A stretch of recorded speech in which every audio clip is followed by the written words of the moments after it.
김성환의 시사야.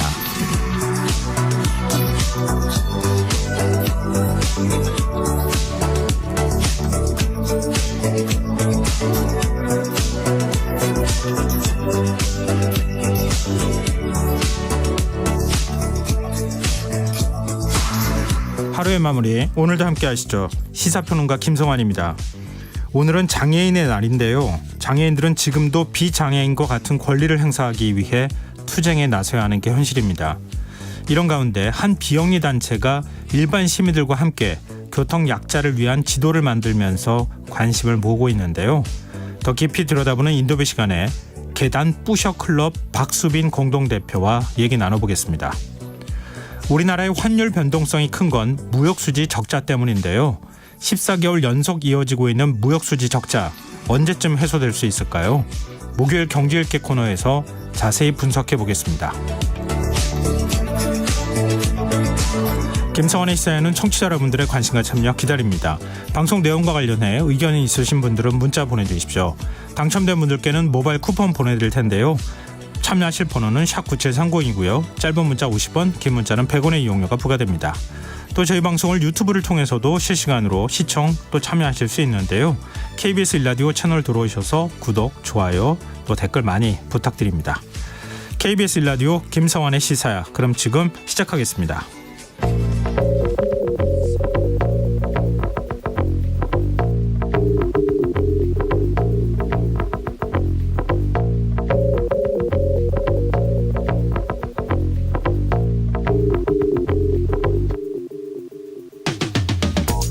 오늘 국회 국토교통위원회가 전세 사기 피해 문제를 논의하겠다며 긴급 현안 질의를 열었지만 내탓 공방으로 끝이 났습니다.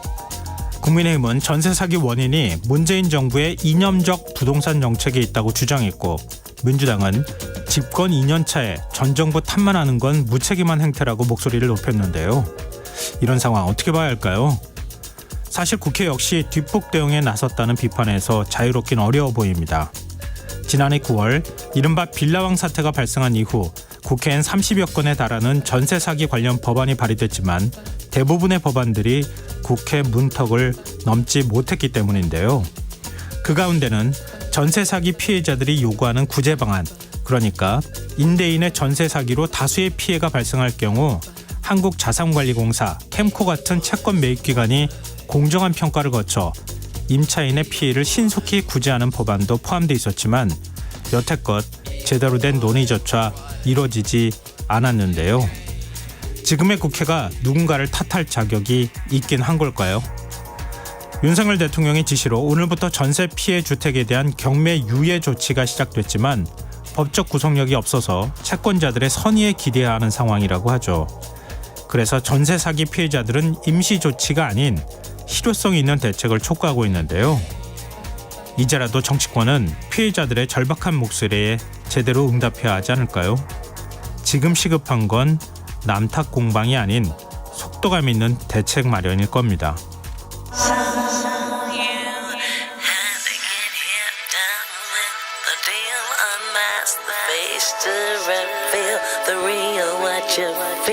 You and your everyday situations, all the unnecessary complications. 오늘 밤 당신 안에 꿈틀거리는 지식 충전 본능이 깨어납니다. 여러분의 자유탐구 영역 김성환의 시사야.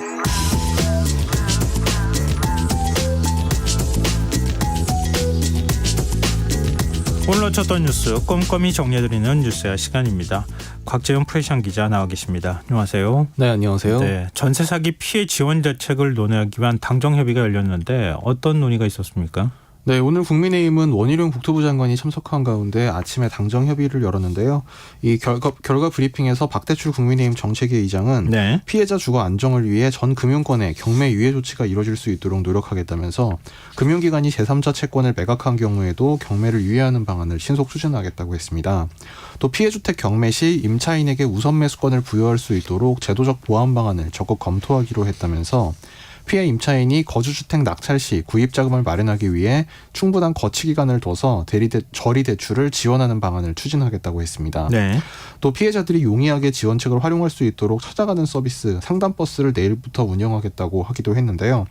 다만 정부와 여당은 전세 사기 피해 주택 채권을 공공이 매입하는 방안에 대해선 선을 그었습니다.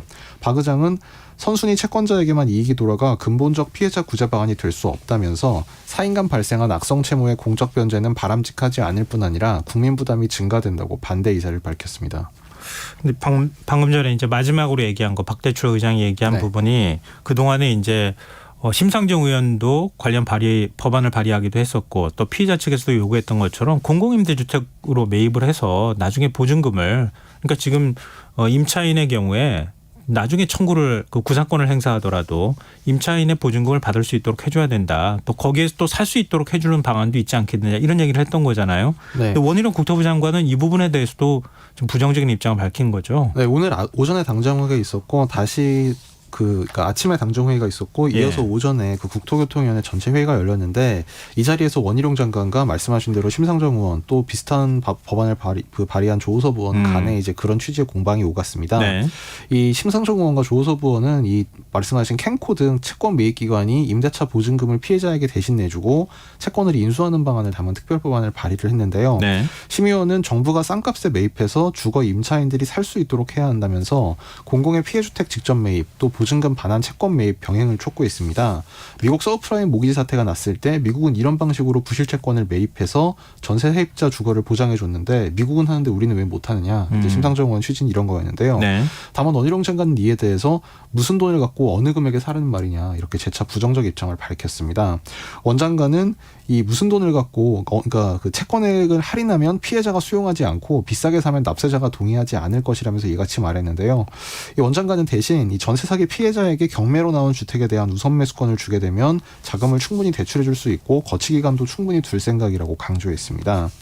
이 또 피해자가 우선 매수권을 희망한다면 희망자 모두에게 줄 수도 있다고 하기도 했는데요. 이와 관련해 심상정 의원은 피해자 중 우선 매수권으로 집을 살 수 있는 사람이 얼마나 되느냐 하면서 피해자 상당수는 전세 대출을 떠안고 있는데 여기에 또 대출을 받아서 집을 사라는 것이다 이렇게 비판했습니다. 근데 2007년 부동산 경기 침체가 있었잖아요. 그때 임대주택 짓던 민간 건설사가 부도가 나서 세입자들이 보증금 뗄 위기에 처하니까 특별법까지 만들어서 그 당시에 비슷한 모델로 지원을 해준 전례가 있기는 한 건데 너무 부정적으로 얘기하는 거 아닌가 또 싶기도 하네요. 근데 어찌됐든 지금 채권 관계가 굉장히 복잡하다는 게 결국 문제잖아요. 네. 그리고 일종의 사기성을 갖고 임대를 했다고 하는 건데 이런 사람들의 채권까지 나중에 뭐 정부가 돈을 들여가지고 보증을 해주거나 아니면은 뭐 돈을 주는 이런 것들이 맞는 거냐 뭐 이런 도덕성에 관한 문제도 있기는 할 것 같고 참 이게 풀기는 쉽지 않아 보이긴 하네요. 근데 문제는 어떤 대안을 논의하기 위한 것보다는 대안에 대한 언급보다는 여야가 지금 뭐 내탁 공방을 더 많이 했다고요. 네, 사실 뭐 전 정권 또 현 정권 간에 서로 책임론을 제기하는 뭐 그런 모습이 오늘 국토위에서 이어졌는데요. 네. 야당 의원들은 이 정권 출범 1년이 됐다는 점을 지적을 하면서 윤석열 정부가 아직도 문재인 정부 탓을 한다 이렇게 그 정부의 대응을 질타했고 예. 원희룡 장관은 최소한의 양심은 있어야 한다 이렇게 맞받았습니다. 민주당 허종식 의원은 당정협의 때 보니 원 장관은 전 정부 탓만 하더라면서 부동산에 대해 그렇게 자신이 없으면 다시 민주당의 정권을 돌려달라 저희들이 해결하겠다 이렇게 얘기를 했습니다. 네. 또 김두관 의원도 정부 출범한 지 1년이 됐는데 전 정부 탓을 하는 건 너무 무책임하다라고 했는데요. 이에 대해 원 장관은 이 정부의 대책 때문에 전세 사기 피해가 발생했다는 민주당 주장에 동의하느냐 여당 의원들이 이런 지원성 질문을 한 데 대해서 원인 제공자가 갑자기 해결사를 자처해서는 곤란하다. 최소한 양심은 있어야 하지 않겠느냐 이렇게 비꼬았습니다. 원 장관은 이 집값 폭등과 전세값 폭등 때문에 이제 전세 사기가 일어났다면서 전세값을 폭등시킨 건 임대차 시장에 충격을 줬던 무리한 입법과 보증금에 대한 무제한 대출이다. 이런 게 사기꾼에게 먹잇감을 던져뒀다. 이렇게 문재인 정부의 책임을 돌리기도 했습니다. 네.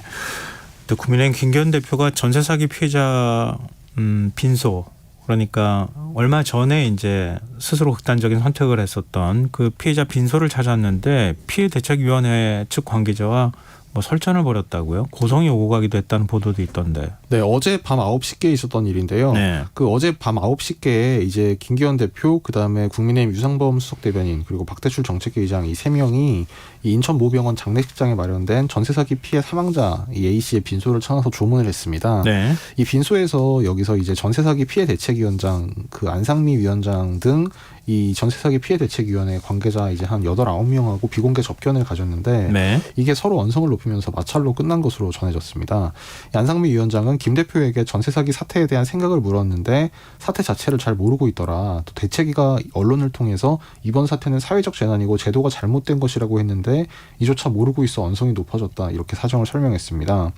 이에 대해 국민의힘은 오늘 아침 이 대변인 그 설명 자료를 통해서 네. 비공개 면담 과정에서 대책위원장이 김 대표에게 언성을 높이다가 먼저 퇴장했고 이후에 김 대표와 박대출 의장 등은 대책위 관계자들과 피해 대책 관련 심도 있는 논의를 진행했다. 이렇게 설명했습니다. 네, 알겠습니다. 이제 화제를 좀 바꿔보죠. 윤석열 대통령이 로이터 통신과의 인터뷰에서 우크라이나에 대해 뭐 전제 조건을 달게 했지만 무기 지원 가능성을 시사한 걸 두고 지금 뭐 논란이 계속 이어지고 있는 상황인데요. 일단 러시아가 공개적으로 좀 반발하기 시작했어요. 네, 이틀째 러시아에서 상당히 강한 그 반발 반응이 나오고 있습니다. 예. 이 러시아 현지 언론 보도에 따르면 마리아 자하루바 이 러시아 외무부 대변인은 우크라이나에 대한 모든 무기 공급은 그것이 어느 나라에 의해 이뤄지든 노골적으로 적대적인 반러시아 행동으로 간주한다. 이렇게 말했습니다. 네. 그러면서 그런 행보를 취한 국가들과의 양자 관계에 부정적으로 반영될 것이며 해당국의 구체적 안보 이익을 건드리는 문제들에 대한 러시아의 입장이 결정에서 고려될 것이라고 얘기했는데요. 특히 한국의 경우 이는 한반도 문제 해결에 대한 입장에 관한 것일 수 있다. 이렇게 이 자하로바 대변인은 덧붙였습니다. 네.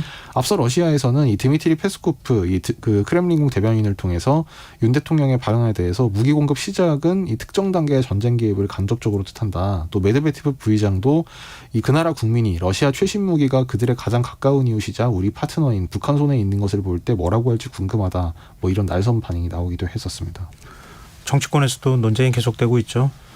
네, 국민의힘에서는 이 대규모의 민간인 학살이나 자유와 인권을 위협하는 중대한 사고가 발생해서는 안 된다는 원론적인 이야기다. 즉 이제 윤 대통령의 어제 로이터 통신 그 발언은 이 원론에 불과한 것이라는 취지로 이제 그 방어 논리를 폈는데요. 네. 반면 야당에서는 뭐 거의 총공세가 이어졌습니다. 이재명 대표는 오늘 낮 이 기자들과 만나서 어제 하루는 대통령 말 몇 마디로 대한민국의 수천 량의 빚을 진 날이라면서 우크라이나에 대한 군사 지원 문제 얘기를 외신 기자들에게 굳이 그렇게 직접적으로 했어야 하느냐라는 생각이 들었다.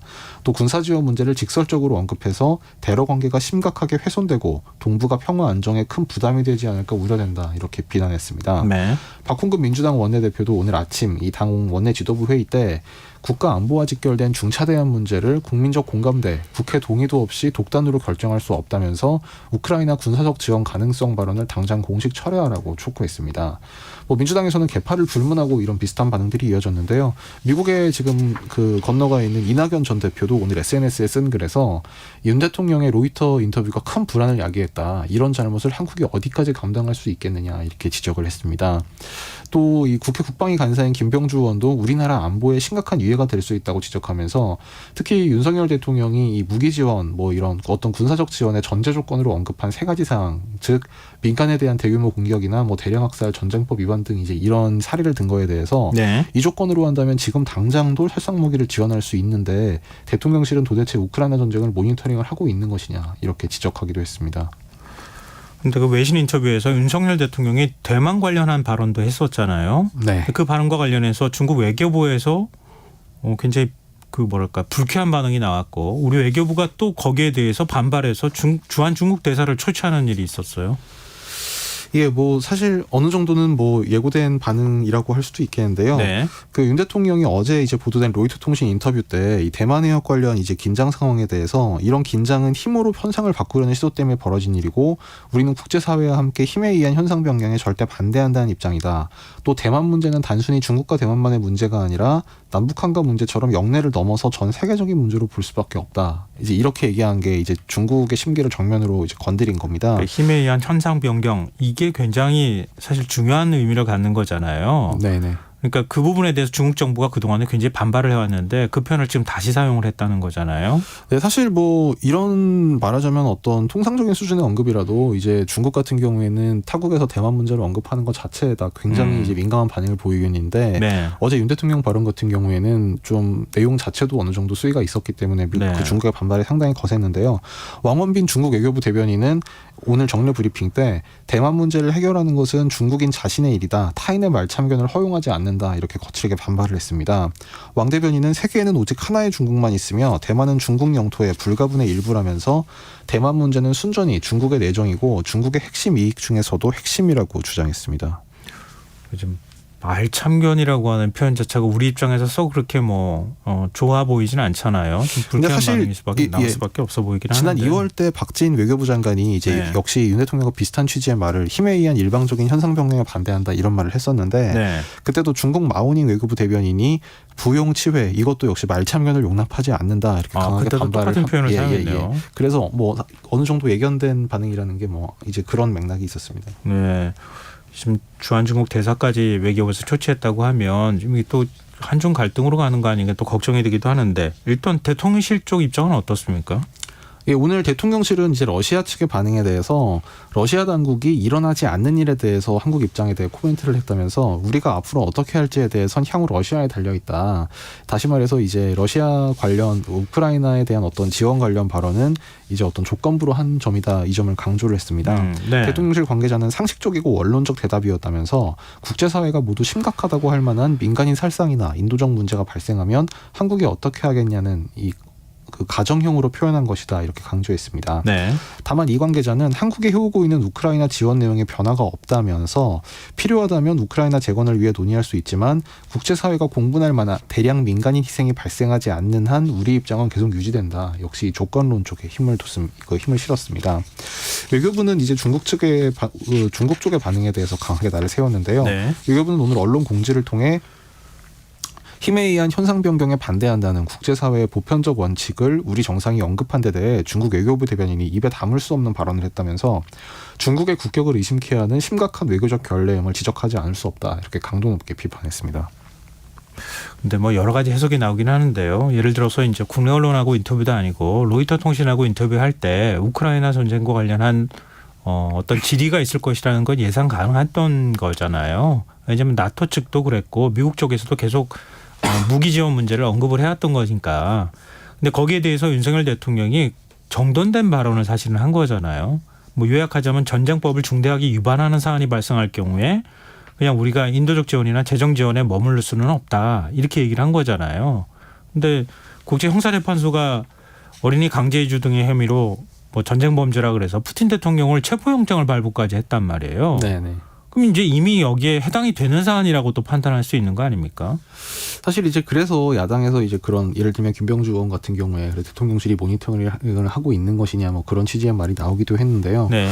아무래도 한미 정상회담을 앞두고 이제 미국과 어떤 이 우크라이나 관련 문제를 하는 데 있어서 일정한 조율이 있지 않았느냐. 물론 이거는 좀 정확하게 보려면 실제로 한미 정상회담 때 이런 얘기가 이제 회담 테이블에 의제로 올라가는 줄 봐야 되겠습니다만 현재로서는 좀 어떤 그런 물밑 조율이 있어서 그거 관련 좀 사전 작업을 이제 미리 한 게 아니겠느냐 이런 좀 분석도 가능할 것 같은데요. 네. 다만 사실 어제 인터뷰 같은 경우에는 물론 조건부이긴 하지만 어떤 단순히 재정 지원이나 인도적 지원에 머무르지 않을 수 있다라는 말 자체가 이제 갖는 맥락을 좀 거기에 좀 많이 이제 집중이 된 면도 사실이 있습니다. 그러니까 원론 어떻게 보면 이제 원론적이라는 대통령실의 설명도 이제 크게 틀린 것은 아닌데 네. 다만 이 어떤 표현을 이제 하나하나 세세히 따지고 들었을 때는 충분히 논란의 소지는 좀 있었던 것 같습니다. 네. 알겠습니다. 참 지금 윤 대통령 미국 방문 일정이 공개가 됐죠? 네, 한국 시간으로 오는 24일부터 5박 7일, 그래서 30일까지 이제 미국 국빈 방문 일정이 잡혔고요. 예. 현지 시간 25일 저녁에 그러니까 말하자면 미국에 도착한 직후에 이제 조 바이든 미국 대통령 부부와 친교의 시간을 갖게 됩니다. 네. 또 같은 날 워싱턴 DC에 있는 한국전쟁 기념비도 방문을 하고요. 오는 26일에는 백악관 앞마당 사우스론에서 열리는 공식 환영 행사에 이어서 한미 정상회담을 진행하고 백악관 로즈가든에서 공동 기자회견을 이 회담 결과를 통해 발표를 하게 됩니다. 회담 날 저녁에는 이 국빈 만찬이 이어지고요. 다음 날인 27일에는 미 상하원 합동의회 연설을 하고 국빈 오찬에 참석합니다. 또 27일 늦은 시각에 보스턴으로 이동해서 28일에는 이 매사추세츠 공과대학 즉 MIT에서 디지털 바이오 분야 석학과 대담하는 일정, 그리고 하버드대 케네디 스쿨에서 자유를 향한 새로운 여정이란 주제로 연설을 하는 일정이 있습니다. 보스턴 일정을 끝으로 현지 시간 29일 귀국길이 오르고요. 한국 시간 30일 귀국을 합니다. 네, 알겠습니다. 자, 지금 여러분께서는 KBS 라디오 김성환의 시사회와 함께하고 계십니다. 계속해서 뉴스야 이어가겠습니다. 이른바 민주당 돈봉투 의혹과 관련한 얘기도 좀 얘기를 해보죠. 민주당이 오늘 이 문제와 관련해서 정책의총을 열었어요. 어떤 의견이 있었습니까? 네, 사실 그 오늘 의원총회가 거의 뭐 이 송영길 성토대회다 뭐 이런 말이 나올 정도였다고 하는데요. 네. 오늘 오후 국회에서 민주당이 3시간 가까이 의원총회를 열고 이른바 돈봉투 사태 수습 방안 등을 논의했습니다. 의총 결과는 박홍근 원내대표가 직접 브리핑을 했는데 박 원내대표는 오늘 참석한 의원들은 최근 불거진 전당대회 관련 의혹이 정치개혁을 바라는 국민과 당원들에게 큰 실망을 안긴 일이고 이에 따라 지도부가 사과를 했지만 국민들께 고개 숙여 사과드리기로 결의의 뜻을 모았다고 전했습니다. 이어서 송영길 전 대표가 즉각 귀국해 의혹에 대해 낱낱이 실체를 밝혀야 한다는 데 의견을 모았다면서 네. 그것이 당의 책임 있는 일원으로서 국민과 당에 대한 기본 도리일 것이라는 데 뜻을 모은 것이라고 설명했습니다. 이건 다시 말해서 민주당 의원 전원, 그러니까 의원단 전체 명의로 이 돈봉투 사건에 대해서 국민께 사과를 드린다. 그리고 역시 의원단 전체 명의로 송 전 대표가 빨리 귀국해서 입장을 밝혀라. 이제 이런 입장을 밝힌 것으로서 송 전 대표에 대해서 좀 강한 압박의 이제 어떤 그런 의미가 담긴 것으로 보입니다. 그거야 뭐 파리에 있는 송 전 대표가 모레 기자회견을 어떻게 하느냐, 입장 발표를 어떻게 하느냐에 달린 문제가 아닐까 싶긴 한데요. 검찰도 역시 송 전 대표를 향해서 수사에 협조해달라 이렇게 촉구하고 나섰어요. 네, 그 검찰이 오늘 금품살포 최종 수혜자로 지목된 송영길 전 대표를 향해서 협조를 촉구하는 취지의 말을 했습니다. 네. 이 서울중앙지검 관계자는 민주당 측에서 수사기관에 신속하고 공정한 수사를 요청했다면서 그만큼 저희로서도 적극적인 협조가 있기를 바라고 있다고 밝혔습니다. 검찰 관계자는 송 전 대표가 귀국하지 않을 경우에 어떻게 할 것이냐 이런 질문에 대해선 아직 기자회견을 하지 않았고 진행되지 않은 사실을 전제로 답하기는 어렵다고만 답하고 말을 아꼈습니다.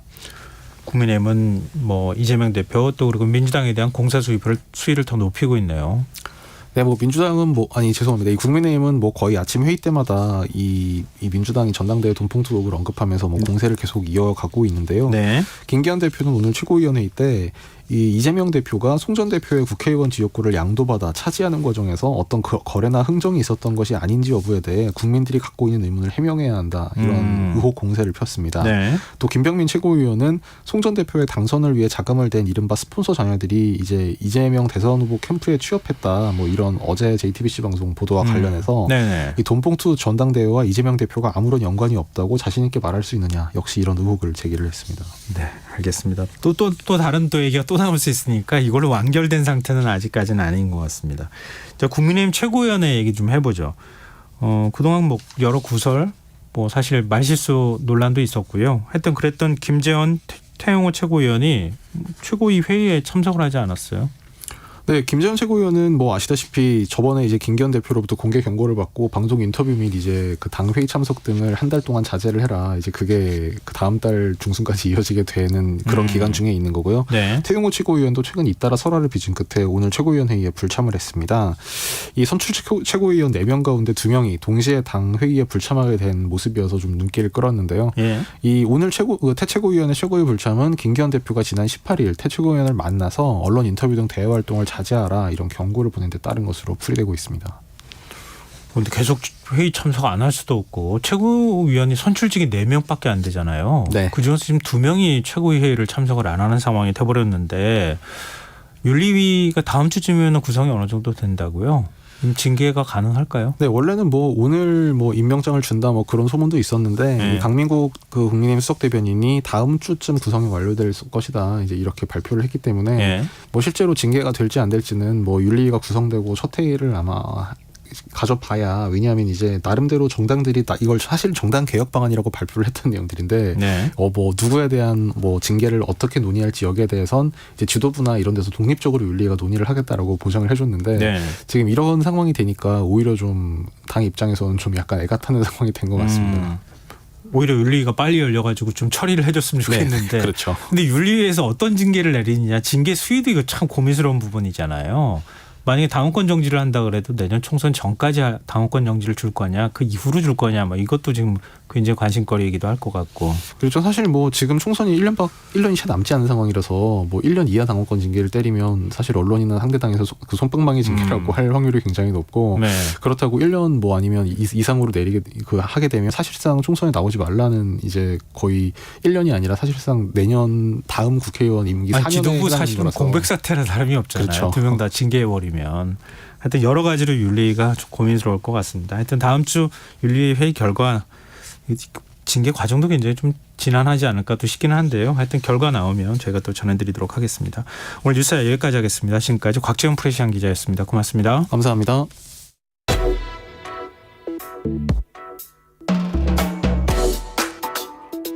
더 나은 내일을 준비하는 시간 KBS 1라디오 김성환의 시사야. 친구나 가족과 약속 장소를 정할 때 주로 어떤 점들을 고려하십니까? 교통편, 맛집 유무 여러 가지 요소가 있을 수 있는데요. 하지만 이동 약자들은 음식점 출입문에 턱은 있는지 없는지, 엘리베이터는 설치되어 있는지 이 접근 가능성부터 확인한다고 합니다. 이런 이동 약자들을 위해 특별한 지도를 만들고 있는 단체가 있는데요. 비영리 단체 계단 뿌셔 클럽. 이 박수빈 공동대표 연결해서 이 문제와 관련해서 얘기 나눠보도록 하겠습니다. 대표님 안녕하십니까? 네, 안녕하세요. 박수빈입니다. 계단 뿌셔 클럽. 그냥 명칭 자체가 귀에 쏙 들어오는데요. 어떤 네네. 역할을 하는 곳입니까? 네, 저희는 계단 푸셔 클럽이라는 단체에서 계단 네. 정복 지도라는 서비스를 만들고 있고요. 네. 네, 계단 푸셔 클럽에서는 계단 정보, 그러니까 접근성 정보들을 수집하는 역할을 하고 있고 그 수집한 정보들을 바탕으로 계단 정보, 접근성 정보를 조회할 수 있는 앱 서비스를 만들고 있습니다. 그동안에 이제 장애인의 이동권을 위해서 일종의 문턱같이 식당이나 이런 곳들에 들어갈 때 계단이 있는 거 이거 없애야 되는 거 아니냐 이런 얘기들이 많이 있었잖아요. 네, 그렇죠. 근데 설명 들어보니까 그런 계단이 있는지 없는지 식당이나 이런 것 공공시설도 마찬가지겠지만 그런 것들을 조사하신다. 조사해서 지리정보 서비스를 한다. 이렇게 이해하면 되나요? 네, 맞습니다. 사실 장기적으로는 말씀하신 것처럼 이제 그런 턱들이나 장애물들이 없어지는 게 당연히 좋은데 예. 단기적으로는 지금 있는 정보를 알면 내가 갈 수 있는 곳인지 아니면 친구랑 갈 수 있는 곳인지 혼자 갈 수 있는 곳인지 이런 것들을 판단할 수라도 있잖아요. 예. 그것을 판단하게 되면은 이제 일단은 모르는 것보다는 어디를 갈 수 있고 어떻게 갈 수 있고를 더 고민해서 실제로 더 갈 수 있는 곳이 많아질 수 있다고 생각해서 지금 할 수 있는 것들을 먼저 해보자라는 마음으로 진행하고 있습니다. 이걸 그러면은 조사하신 다음에 네네. 지도 정보에 집어넣어서 그걸 일종의 이제 이동 약자들한테 이동이 불편하신 분들한테 애플리케이션으로 서비스를 하는 거죠? 네네, 맞고요. 저희가 이제 수집을 하는 것부터 애플리케이션으로 수집을 할 수가 있어요.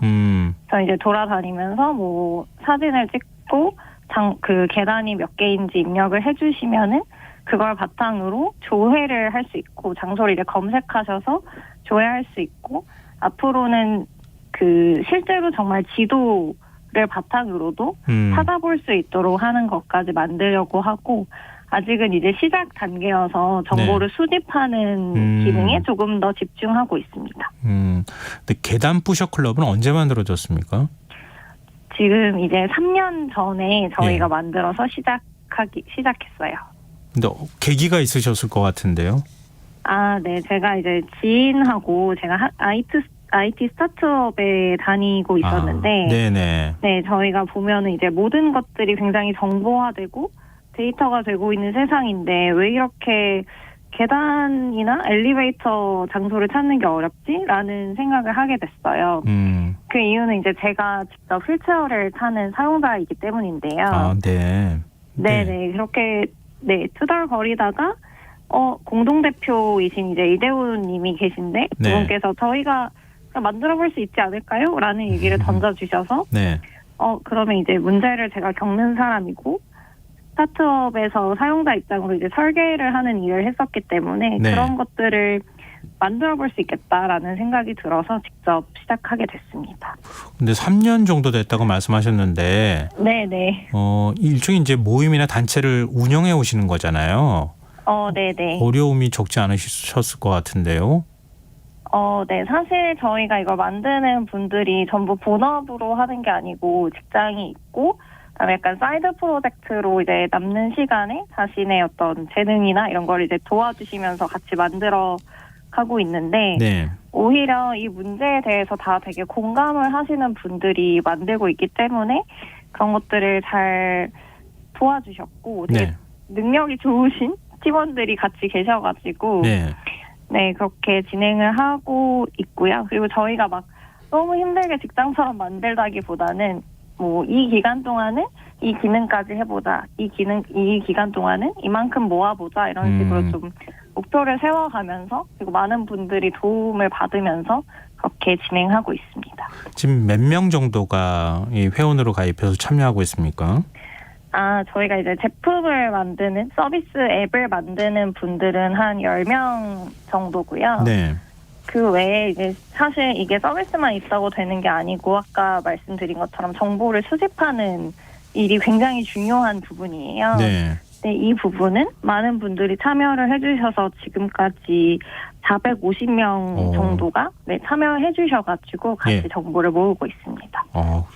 제가 예상했던 것보다 훨씬 많은 분들이 지금 참여를 해주시고 계신다는 생각이 드는데요. 네. 그러면은 조사로 다니셔야 되잖아요. 네네, 맞아요. 이 턱이 있는 집인지 아닌지 이런 거요. 네네. 그러면은 그 조사할 때 어떻게 만나가지고 어떤 방식으로 활동을 하시는 거예요? 조사 작업을 어떻게 하는 거예요?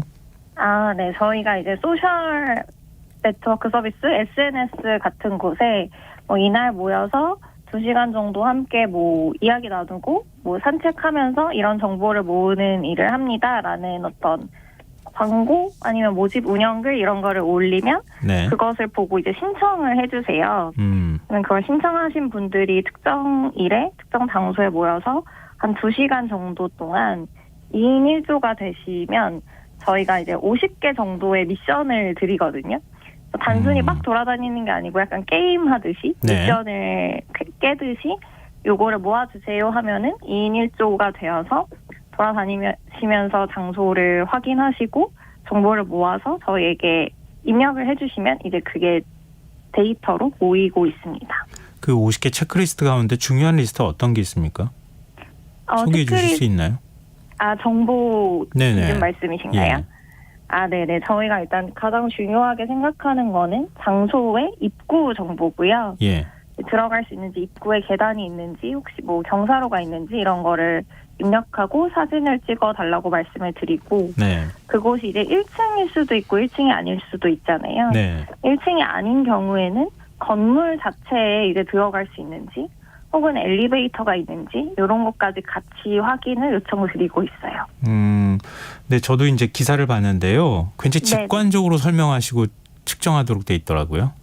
네네. 저희가 계단의 기준이라는 게 사실 좀 어려울 수 있잖아요. 굉장히 큰 턱이 있을 수도 있고 좀 낮은 턱이 있을 수도 있고 네.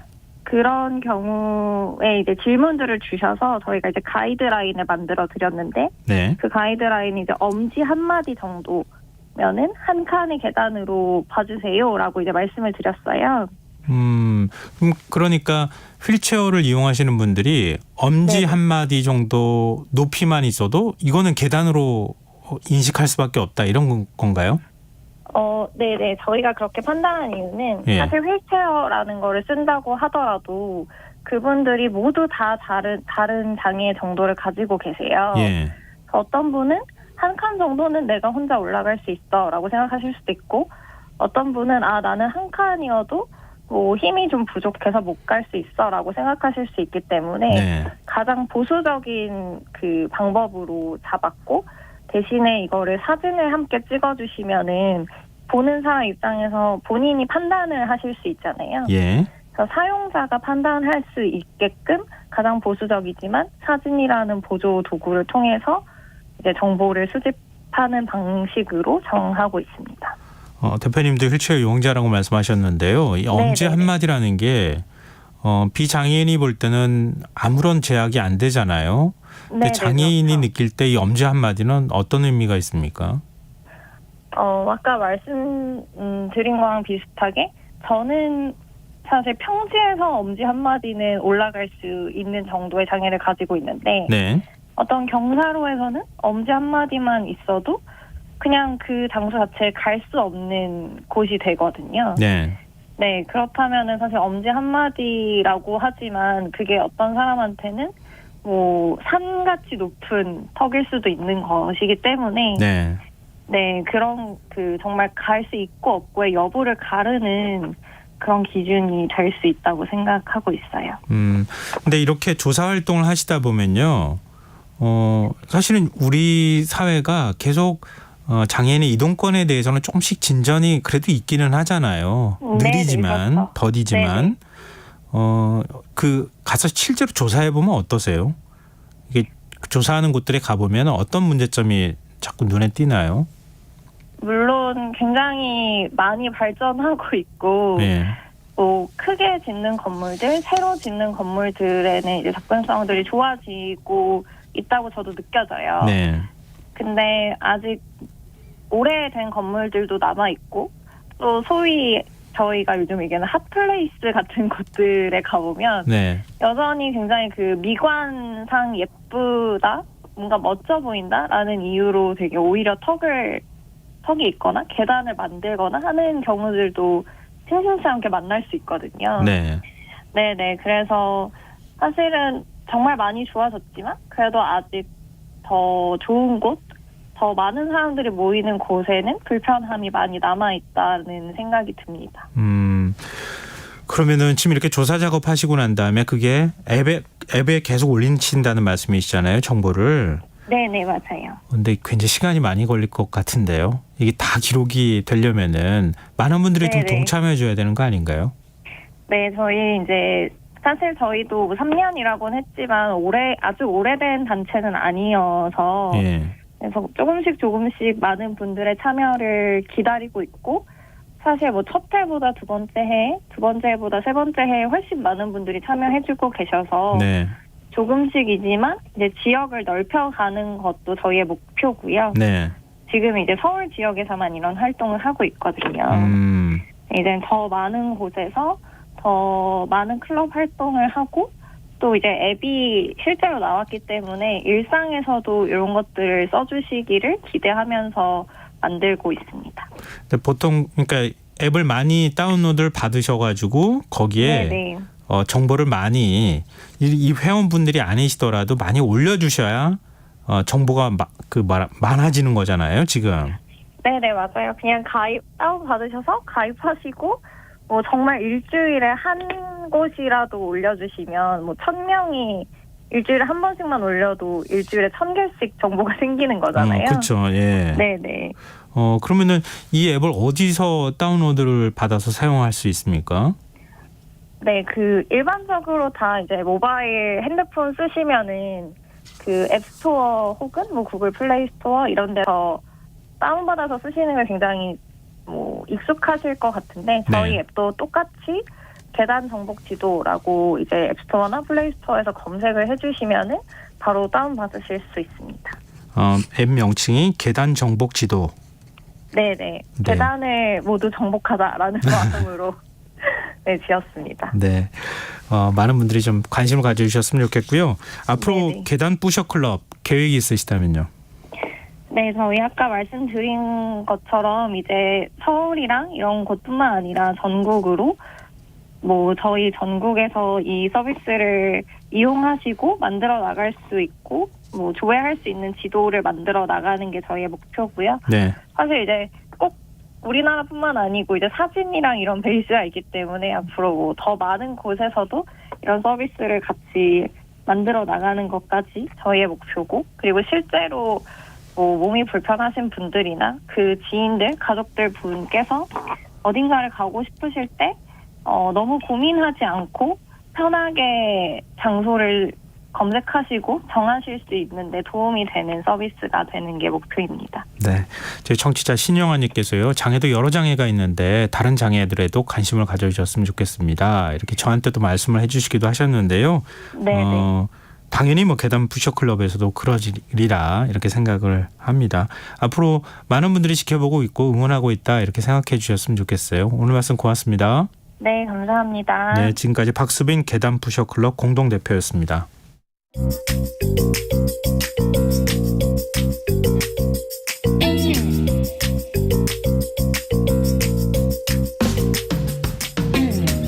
복잡한 정책부터 실물 경제와 투자까지 눈여겨봐야 할 경제 이슈 깊이 있게 살펴보는 시간입니다. 경제읽기 경향신문 박병률 경제부장 전화로 만나보겠습니다. 부장님 안녕하세요. 네, 안녕하세요. 네, 우리나라 대외 무역 형태가 변하고 있다. 이 말씀을 좀 해주신다고 들었어요. 네. 지금 일단 최대 수출국이 중국에서 미국으로 바뀌었다고요? 네, 아주 좀 생경할 수가 있을 텐데요. 네. 아직까지는 뭐 4월 들어서 10일까지의 통계입니다만 그 관세청 통계를 보니까 4월 1일에서 10일까지 국가별로 우리가 중국에 대한 수출을 26억 달러 했고요. 네. 미국에 대한 수출을 30억 달러 했습니다. 중국에 대한 수출이 전년 같은 기간 대비해서 32% 감소를 했고 미국으로 수출이 32% 증가를 하면서 이렇게 역전이 됐는데요. 이렇게 대중 수출액보다 대미 수출액이 많았던 것 마지막이 2003년 6월입니다. 그러니까 20년 만에 지금 미국이 다시 우리의 수출 대상국 1위로 지금 올랐다 이런 얘기인데 이제 앞서 말씀드린 것처럼 미국과 중국이 같이 수출이 우리가 늘면서 미국이 추월한 게 아니라 미국은 어느 정도 늘었습니다만 중국의 수출이 그만큼 감소를 하면서 이 순위가 역전이 됐다라는 것이 우리가 좀 긴장을 해야 되는 그런 부분인 것 같습니다. 이게 뭐 좋아지면서 이렇게는 나오면 모르겠는데 지금 수출이 줄면서 이런 문제가 생긴 거잖아요. 근데 지금 대중무역 수지 적자 규모가 커지고 있다는 얘기는 수입은 그만큼 안 줄고 있다는 얘기 아닙니까? 네, 맞습니다. 이게 수출이 32% 감소하는 동안 수입은 지금 그만큼 줄지 않고 있는데요. 예. 그러다 보니까 문제가 이제 대중무역 수지 이게 지금 또 변하고 있는데 지금까지 우리는 그 중국은 우리의 그 달러 박스였습니다. 우리가 일본의 적자를 보고 또 중국의 흑자를 보는 이른바 이제 동북아 삼각무역이 이루어졌었는데 근데 지금 지난해 하반기부터 대중무역 수지 적자가 계속 지금 생기고 있습니다. 대중무역 수지 흑자 2013년이 절정이었는데요. 그때 우리가 628억 달러 흑자했는데 이게 우리 돈으로 하면 약 70조 원 흑자를 봤었고요. 네. 그리고 2018년만 해도 556억 달러 우리 흑자를 봤었습니다. 그런데 이제 2019년부터 290억 달러로 절반 정도로 규모가 감소가 됐었고 이게 2021년까지 그래도 200억 달러 우리가 흑자를 보고 있었는데 지난해 하반기부터 무역수지 적자로 바뀌면서 지난해는 저희가 겨우 10억 달러 흑자를 이제 봤습니다. 하지만 올해 들어서 지금 계속 지금 누적이 적자가 이루어지면서 지금 이달 들어 10일까지 지금 우리가 90억 달러 적자를 보고 있는데 이게 지금 약간 10조 원 정도 되고요. 무역 수지에서 우리가 지금 이제 중국에게 적자를 보게 되는 지금 그런 상황으로 지금 바뀌고 있는 겁니다. 근데 대중 수출이 줄어든 건 아무래도 반도체 때문 아닌가요? 네, 일단 그 반도체가 우리나라 반도체의 40%에서 50% 정도가 중국으로 갑니다. 근데 이제 아시다시피 반도체 수출이 줄다 보니까 대중국 수출도 지금 이제 같이 줄고 있는 건데요. 근데 이제 거시적으로 보면 이 반도체 단일 품목의 문제가 아니라 이미 그 무역 구조가 몇 년 전부터 서서히 개편되고 있던 게 이제 본격적으로 영향을 주고 있다. 이렇게 보는 게 맞을 것 같습니다. 2018년께부터 미중 무역 분쟁이 본격화됐는데요. 이제 미국이 중국에 대한 이제 어떤 수입을 꺼리게 되면서 우리가 중간재를 수출하고 이 중간재를 중국이 완제품을 만들어서 수출하던 이런 구조에 지금 금이 가기 시작한 겁니다. 네. 많은 분들 기억하시겠습니다만 2018년 그때 미중 관세 분쟁이 심했었는데요. 그때 이 분쟁이 반도체, 통신, 2차 전지 이런 부분까지 확대가 되다 보니까 우리의 주력 그 중간재 수출이 이제 감소하게 되는 지금 이런 상황으로 지금 가고 있습니다. 무엇보다 문제는 지금 중국 수입 시장에서 우리나라 한국산 제품의 점유율이 계속 떨어지고 있는데요. 예. 지금 2022년 기준으로 지금 7.5%인데 이게 2001년 이래 가장 낮은 거고 그리고 우리가 2013년부터 2020년까지는 계속 우리가 중국 수입 시장에서 점유율 1위였습니다. 근데 지금 2년 연속 대만에 밀려 2위로 지금 떨어지고 있고요. 이제 더 큰 문제는 이러한 그 중국 수입 시장에서의 우리 점유율 하락폭이 중국과 갈등하고 있는 미국보다도 오히려 더 크다. 이런 부분들이 상당히 좀 걱정스럽습니다. 근데 뭐 우리가 미중 무역 갈등이 있다는 거는 뭐 다 아는 사실이고 공급망 재편 과정에 있다고 하는 것도 뭐 국민들께서 다 알고 계실 것 같은데요. 근데 중국 수출이 줄어들면 그래도 미국 수출이 확 늘어주면 또 그나마 우리 입장에선 버티기가 좋을 거 아닙니까? 근데 미국은 한국 수입 어때요? 많이 늘리고 있습니까? 네, 일단 뭐 전체적으로 지금 늘고 있는 건 맞고요. 네. 지금 특히 최근에 우리가 지금 자동차 수출이 지금 아주 고조를 보이고 있는데 네. 미국 시장에 이제 자동차가 많이 수출이 되면서 지금 수출액이 늘고 있습니다. 그 대미 수출 비중 한때 10.1%까지 줄었다가 지금 올해 같은 경우는 지금 17.7%까지 올라오고 있고요. 그리고 지금 5년간 지금 수출이 지속적으로 증가를 하고 있는데 이런 나라 미국이 유일합니다. 그런데 이제 문제는 미국의 네. 수출이 증가하는 건 좋은데 이게 좀 한계가 있다는 겁니다. 먼저 미국 시장 아주 터프하죠. 우리나라뿐만 아니라 일본, 대만, 베트남, 말레이시아, 그게 다 중국까지 세계 각국의 제품이 치열하게 경합을 하고 있기 때문에 과거에 우리가 중국에 거의 독점적으로 중간재를 납품하던 것과는 상당히 상황이 다릅니다. 예. 약간만이라도 삐끗하면 수출이 급감할 수 있는 이런 부분이 하나가 있는데 예. 최근에 IRA에서 보듯이 미국은 철저히 지금 자국 우선주의로 움직이고 있습니다. 네. 한국이 우방국이라고 해서 특별히 우대하거나 그런 모습이 없다라는 부분이 우리에게는 일단은 큰 약점이고요. 그리고 또 하나 걱정이 뭐냐면 이 미국은 흑자를 크게 용인을 하지 않습니다. 아, 우리나라가 무역 수지 흑자를 많이 기록하면은 안 된다고 보는 거예요? 그렇습니다. 미국에 대해서 크게 흑자를 남긴 국가에 대해서는 환율 조작국으로 지정을 해버립니다. 예. 연간 200억 달러 초과하는 대미무역 흑자, 또 국내 총생산 대비 3%를 초과하는 경상 흑자를 남긴 나라에 대해서는 환율 관찰 대상국으로 지정을 하고요. 만약에 이 환율 조작국으로 지정이 되면 그 통화 절상을 이제 요구하게 되는데 예. 과거에 1985년에 미국은 프라자비를 통해서 일본과 독일을 그런 식으로 다뤘고요. 실제로 일본이 그때 이후에 침체에 빠지게 됩니다. 네.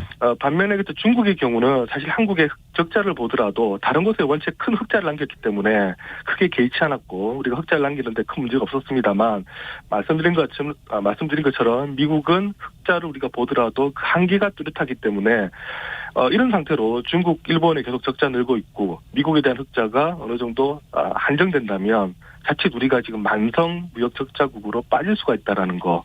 이게 지금 큰 고민이고요. 실제로 지금 우리 무역 적자 지난해 3월부터 지금 13개월 연속 이어지고 있습니다. 더 큰 걱정이 이제 무역 적자 규모가 계속 커지고 있는데 네. 4월 10일까지 우리가 지금 본 적자가 258억 달러입니다.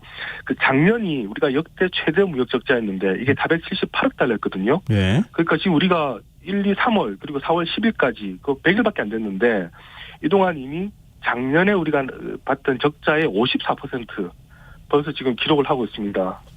아니 근데 미국하고 관계는 한미 동맹이다, 혈맹이다 이렇게 얘기하고 우리 기업들은 미국에 가서 뭐 수십조 원 이상씩 투자를 해야 되는 이런 상황인데 미국은 흑자 용인하지 않고 중국은 적자 나고 이거 어떻게 될지 참 답답한데요. 지금 이거는 여기서 그치는 게 아니라 무역수지 적자가 계속되면 환율이 불안정해진다는 거 아닙니까? 그렇죠. 최근 환율 흐름은 어떻습니까? 네, 일단 먼저 외환 보유액이 줄어들면 일단 국가 신용도에도 문제가 될 것이고요. 그리고 이제 말씀드린 것처럼 환율도 문제인데 오늘 환율이 장중한 때 1332.3원까지 올랐습니다. 5개월 만에 연고점을 깼는데 막판에는 좀 하락을 해서 1322.8원으로 마감을 했습니다만 역시 우리 원달러 환율 1300원대 높습니다. 이런 부분에 대해서 일단은 오늘 이렇게 환율이 상승한 부분에 대해서는 일단 어제 그 영국의 물가지표가 높게 나왔던 것 그리고 연준에서 계속해서 금리 인상에 대한 매파적 발언을 하는 것 요기에 영향을 미쳤다고 봅니다만 네. 어제 한은에서 재미있는 자료를 하나 냈습니다. 지금 우리가 보니까 우리 환율 변화 최근에 주요국 대비해서 2배 수준으로 크게 움직이고 있는데 특히 무역 수지 적자가 전체 변화의 40%에 달하고 있다. 이런 지금 보고서를 내놨습니다. 그러니까 네. 지금 무역수지 적자가 환율에 미치는 영향이 상당히 커지고 있고 만약에 이 적자 폭이 더 커지면 앞으로 더 커질 수 있다. 이렇게 우리가 유추를 해볼 수가 있을 것 같습니다. 근데 1분기 중국 성장률이 시장 예상치보다 더 높게 나왔잖아요. 보통 네. 이런 경우에는 우리나라 주식시장도 이제 좋아지고 상황이 그럴 것 같은데 지금 별로 영향이 없는 것 같거든요. 앞으로 계속 네. 이럴까요? 지금 원래 1분기 중국 성장률 우리가 한 4.0% 봤는데 그저께 나온 거 보면 4.5% 나왔습니다. 과거 같으면 이제 우리 수출 늘겠다 이러면서 기뻐야 되는데 지금 주식시장 분위기 지금 전혀 아닙니다. 대한상의가 한번 수출 기업들한테 그 설문조사한 게 있거든요. 중국의 리오프닝 효과 우리 있을까 했더니 무려 61.8%가 없다라고 지금 답을 하고 있습니다. 그 중에서 7%는 오히려 부정적이다. 왜냐하면 중국 수출이 늘면 우리 수출은 중국으로 가지가 않는데 반면에 이제 중국이 생산을 늘면 전 세계적인 인플레이션이 다시 올 수 있다. 오히려 우리 원자재 가격이 올라간다. 지금 이런 얘기까지 하는데 지금 말씀하신 것처럼 이 상황 반전이 지금 쉽지 않은 지금 그런 분위기로 지금 흘러가고 있는 것 같습니다. 지금 수출도 잘 안 되는데 지금 외교 상황도 별로 안 좋잖아요. 오늘도 뭐 지금 중국 정부하고 마찰이 있기도 했고. 네. 지금 뭐 일전에 이란하고 이런 뭐 문제가 있었고요. 또 어제는 러시아, 오늘은 지금 중국과 지금 또 우리가 언쟁을 벌이고 있는데 이게 사실 우리가 적은 뭐 많이 친구는 많이 만들고 적은 많이 만들지 말라는 게 외교가의 사실 ABC입니다만 최근에 좀 우리가 불필요한 적을 많이 만드는 것 아니냐, 마이너스 외교 아니냐 지금 우려가 나온 것도 사실입니다. 특히 뭐 러시아 같은 나라, 또 중국 같은 나라, 우리나라 기업들이 많이 지출했고요. 러시아는 우리가 흑자를 보이고 있는 이런 나라들이고 또 이란의 경우도 우리가 석유 같은 거 수입할 수 있는 잠재성이 큰 나라들인데 불필요한 외교적 갈등을 일으킨다 지금 이런 우려가 많습니다. 물론 지금 우리 정부의 입장은 이제 미국과 일본과 이제 끈끈한 유대 관계를 맺겠다라는 겁니다만 앞서 말씀드린 것처럼 지금 전 세계 우리 입장에서는 물건을 팔아야 되는 입장이기 때문에 이렇게 많은 상황이 좋지 않는 외교 관계에 이런 나라를 만들어서는 좋지 않다라는 게 이제 일반적인 그 기업 쪽의 얘기고요. 지금 윤 대통령께서 나는 대한민국의 1호 영업사원이 되겠다라고 했는데 이 영업사원의 역할 지금 제대로 하고 있는 건지 지금 좀 한번 더 반추를 한번 해봐야 될 필요가 있을 것 같기도 합니다. 네, 지금 뭐 한미 정상회담 앞두고 있는 상황이기 때문에 어떤 성과를 거둘지 이것도 좀 관심이 될 수밖에 없는데요.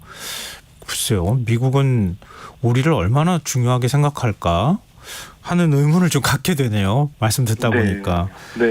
좀 여러 가지로 우리 정부가 고민하고 또 결정해야 될 문제들이 앞으로도 더 많아지지 않을까 그런 생각이 듭니다. 또 뭐 우리가 일본에 잃어버린 20년처럼 장기 경기 침체가 오는 거 아닌가 또 걱정스럽기도 하고요. 네, 오늘 말씀 고맙습니다. 네, 감사합니다. 네, 경제일기 지금까지 경향신문 박병률 경제부장이었습니다. KBS 라디오 김성환의 시사 1부 순서는 여기서 마무리하겠습니다. 전 11시 정각 2부에 다시 찾아오겠습니다.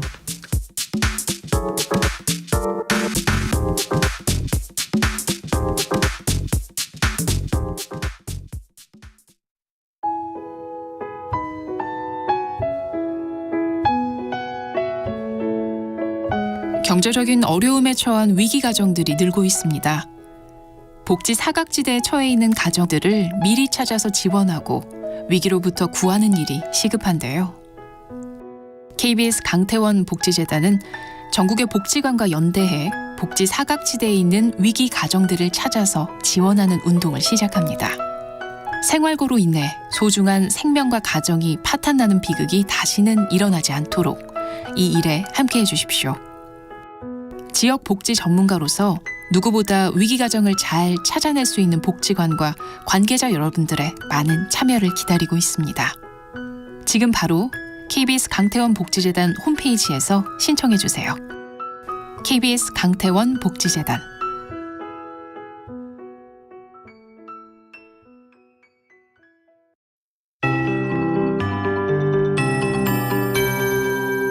KBS 58분 날씨. 내일은 전국이 대체로 맑겠고 강원 영동은 아침까지, 전라권은 오후에 구름 많겠습니다. 아침까지 수도권 남부와 강원 중남부 내륙, 충청권과 전라권, 경북권 내륙의 가시거리 200m 미만의 짙은 안개가 끼겠고 중부 내륙을 중심으로는 대기가 건조해지겠습니다. 교통안전과 화재 예방에 유의하시기 바랍니다. 경상권 해안과 전남 남해안, 제주도를 중심으로 바람이 순간초속 20m 이상으로 강하게 불겠습니다. 오후에 전남권에는 5mm 미만의 비가 가끔 오겠고 전북 남부는 빗방울 떨어지겠습니다. 내일 아침 최저기온 서울 12도, 광주 16도 등 전국이 8에서 17도, 낮 최고 기온은 서울 22도, 대구 20도 등 전국이 14에서 25도의 분포를 보이겠습니다. 내일 전국의 미세먼지 농도 황사가 유입되면서 강원 영동과 부산, 울산, 경북은 매우 나쁨, 수도권과 강원 영서, 충청권과 대구, 경남, 제주권은 나쁨, 그 밖의 권역은 보통으로 예상되고 전라권은 밤에 나쁨 수준 보이겠습니다. 대부분 해상에서 바람이 강하게 불고 물결이 거세게 일겠습니다.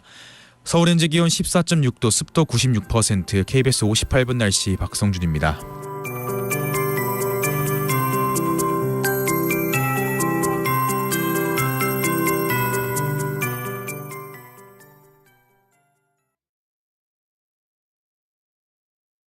정성을 다하는 국민의 방송 KBS가 11시를 알려드립니다. AM 711kHz, FM 97.3MHz, KBS 1라디오입니다. HLKA.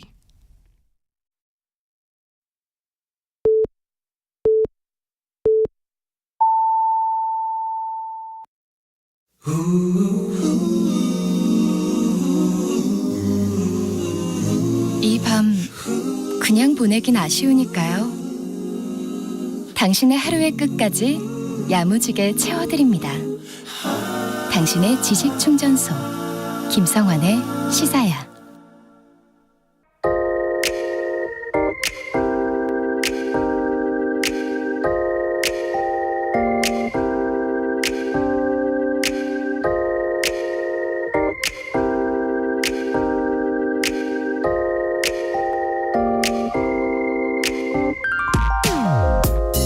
얼마 전 김수미 공예 작가의 이야기를 다룬 기사를 읽게 되었는데 그 내용이 무척 인상적이어서 언제 꼭 소개해드려야 되겠다 생각하며 메모를 해두었습니다.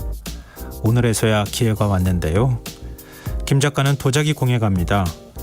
도자기 굽는 과정을 보셨으면 아시겠지만 도예가들은 종종 자신이 애써 빚은 도자기가 가마 안에서 갈라 터지거나 갈라지는 일을 겪곤 합니다. 김 작가도 물론 예외는 아닌데요. 그럴 때마다 그는 도자기의 상처난 부분을 어떻게 채울 수 있을까 고민했다고 합니다. 그러다 일본 교토에 있던 친구를 통해 긴쓰기라는 공예 기법이 있다는 사실을 알게 되었다고 하는데요. 긴쓰기는 금으로 이어붙인다는 뜻으로 이가 나가거나 금이 가거나 깨진 도자기를 수선하는 일본의 전통 공예 기법입니다. 대개 오칠로 도자기를 이어붙이고 금이나 은가루로 그 자리를 메우는 방식으로 작업이 이루어집니다. 혹시 긴쓰기로 수선한 도자기를 보신 분들이 있을지 모르겠는데요. 여러 조각으로 깨진 유리컵이나 이가 나간 밥그릇, 손잡이가 떨어진 찻잔, 이렇게 대개는 그냥 버리고 말아버릴 것 같은 자기들을 긴쓰기 기법으로 이어붙이고 메우면 원래 형태를 회복하는 데 그치지 않고 전혀 새로운 예술작품으로 재탄생하곤 합니다. 김 작가는 수선한 그릇을 볼 때 느끼는 특별한 감정을 이렇게 설명합니다. 흉터도 아름답다는 생각이 듭니다. 이전에 다치거나 아프지 않을 때와는 완전히 다른 상처의 미감 같은 걸 가지게 되고 이게 우리의 인생사와도 닮은 듯해 신기합니다. 마음이 깨지고 난 후 천천히 수리하면 이전 그대로 돌아가는 것이 아니라 또 다른 깊이와 경험치가 생긴다고 말하는 김 작가는 수선을 마친 그릇을 보면 다양한 사연으로 상처를 받은 뒤에도 잘 아물어 더 깊어지고 지혜로워질 수 있을 거라 믿게 된다고 말하고 있었습니다. 찬찬히 이 말을 곱씹으면서 이런 생각을 해봤습니다. 서로 반목하고 갈등하는 사람들의 마음을 이어줄 수 있는 방법이 있다면 얼마나 좋을까. 깨진 그릇의 흉터가 아름다울 수 있다면 마음의 상처가 아문 흔적도 아름다울 수 있지 않을까. 지금까지 오늘의 발견이었습니다.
오늘의 발견에 이어서 이상은의 삶은 여행 들으셨습니다.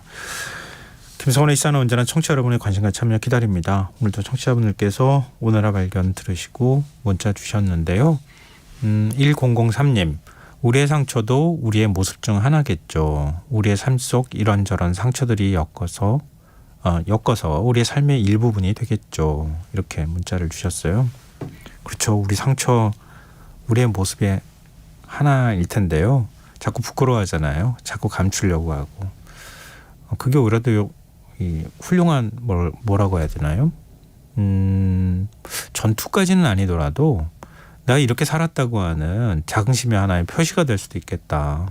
이런 생각을 해보게 되네요. 8356님, 사람에게 아픈 흔적으로 흉터가 있다면 나무에게는 옹이가 있죠. 사람이건 나무건 그릇이건 그게 무엇이 되었든 손상이 끝이 아니라 이후에 더 단단해진다는 건 분명해 보입니다. 너무 감동적이세요. 다 비슷하네요, 보니까. 사람들의 관계도 좀 그랬으면 좋겠어요. 저는 그런 생각을 오늘 더 많이 해봤는데요. 우리 사회가 굉장히 갈등하고 다름을 잘 인정을 못 하잖아요. 근데 좀 그런 사람들과 사람들끼리 이렇게 이어붙일 수 있었으면 좋겠고, 그러면 갈등이 좀 줄어들지 않을까 하는 그런 바람도 가져보게 됩니다. 네. 김성환의 사연은 청취자 여러분들 의견 계속 기다리고 있습니다. 많이 보내주십시오. 저희가 추첨해서 당첨된 분들께 모바일 쿠폰 선물로 드리겠습니다. 참여하실 문자 번호는 샵9730이고요. 짧은 문자 50원, 긴 문자는 100원의 정보 이용료가 부과됩니다. 콩 게시판 KBS 라디오 유튜브 채널도 열려 있으니까요. 많은 참여 부탁드립니다. KBS 라디오 김성환의 시사회와 함께하고 계신 지금 시각은 11시 8분입니다.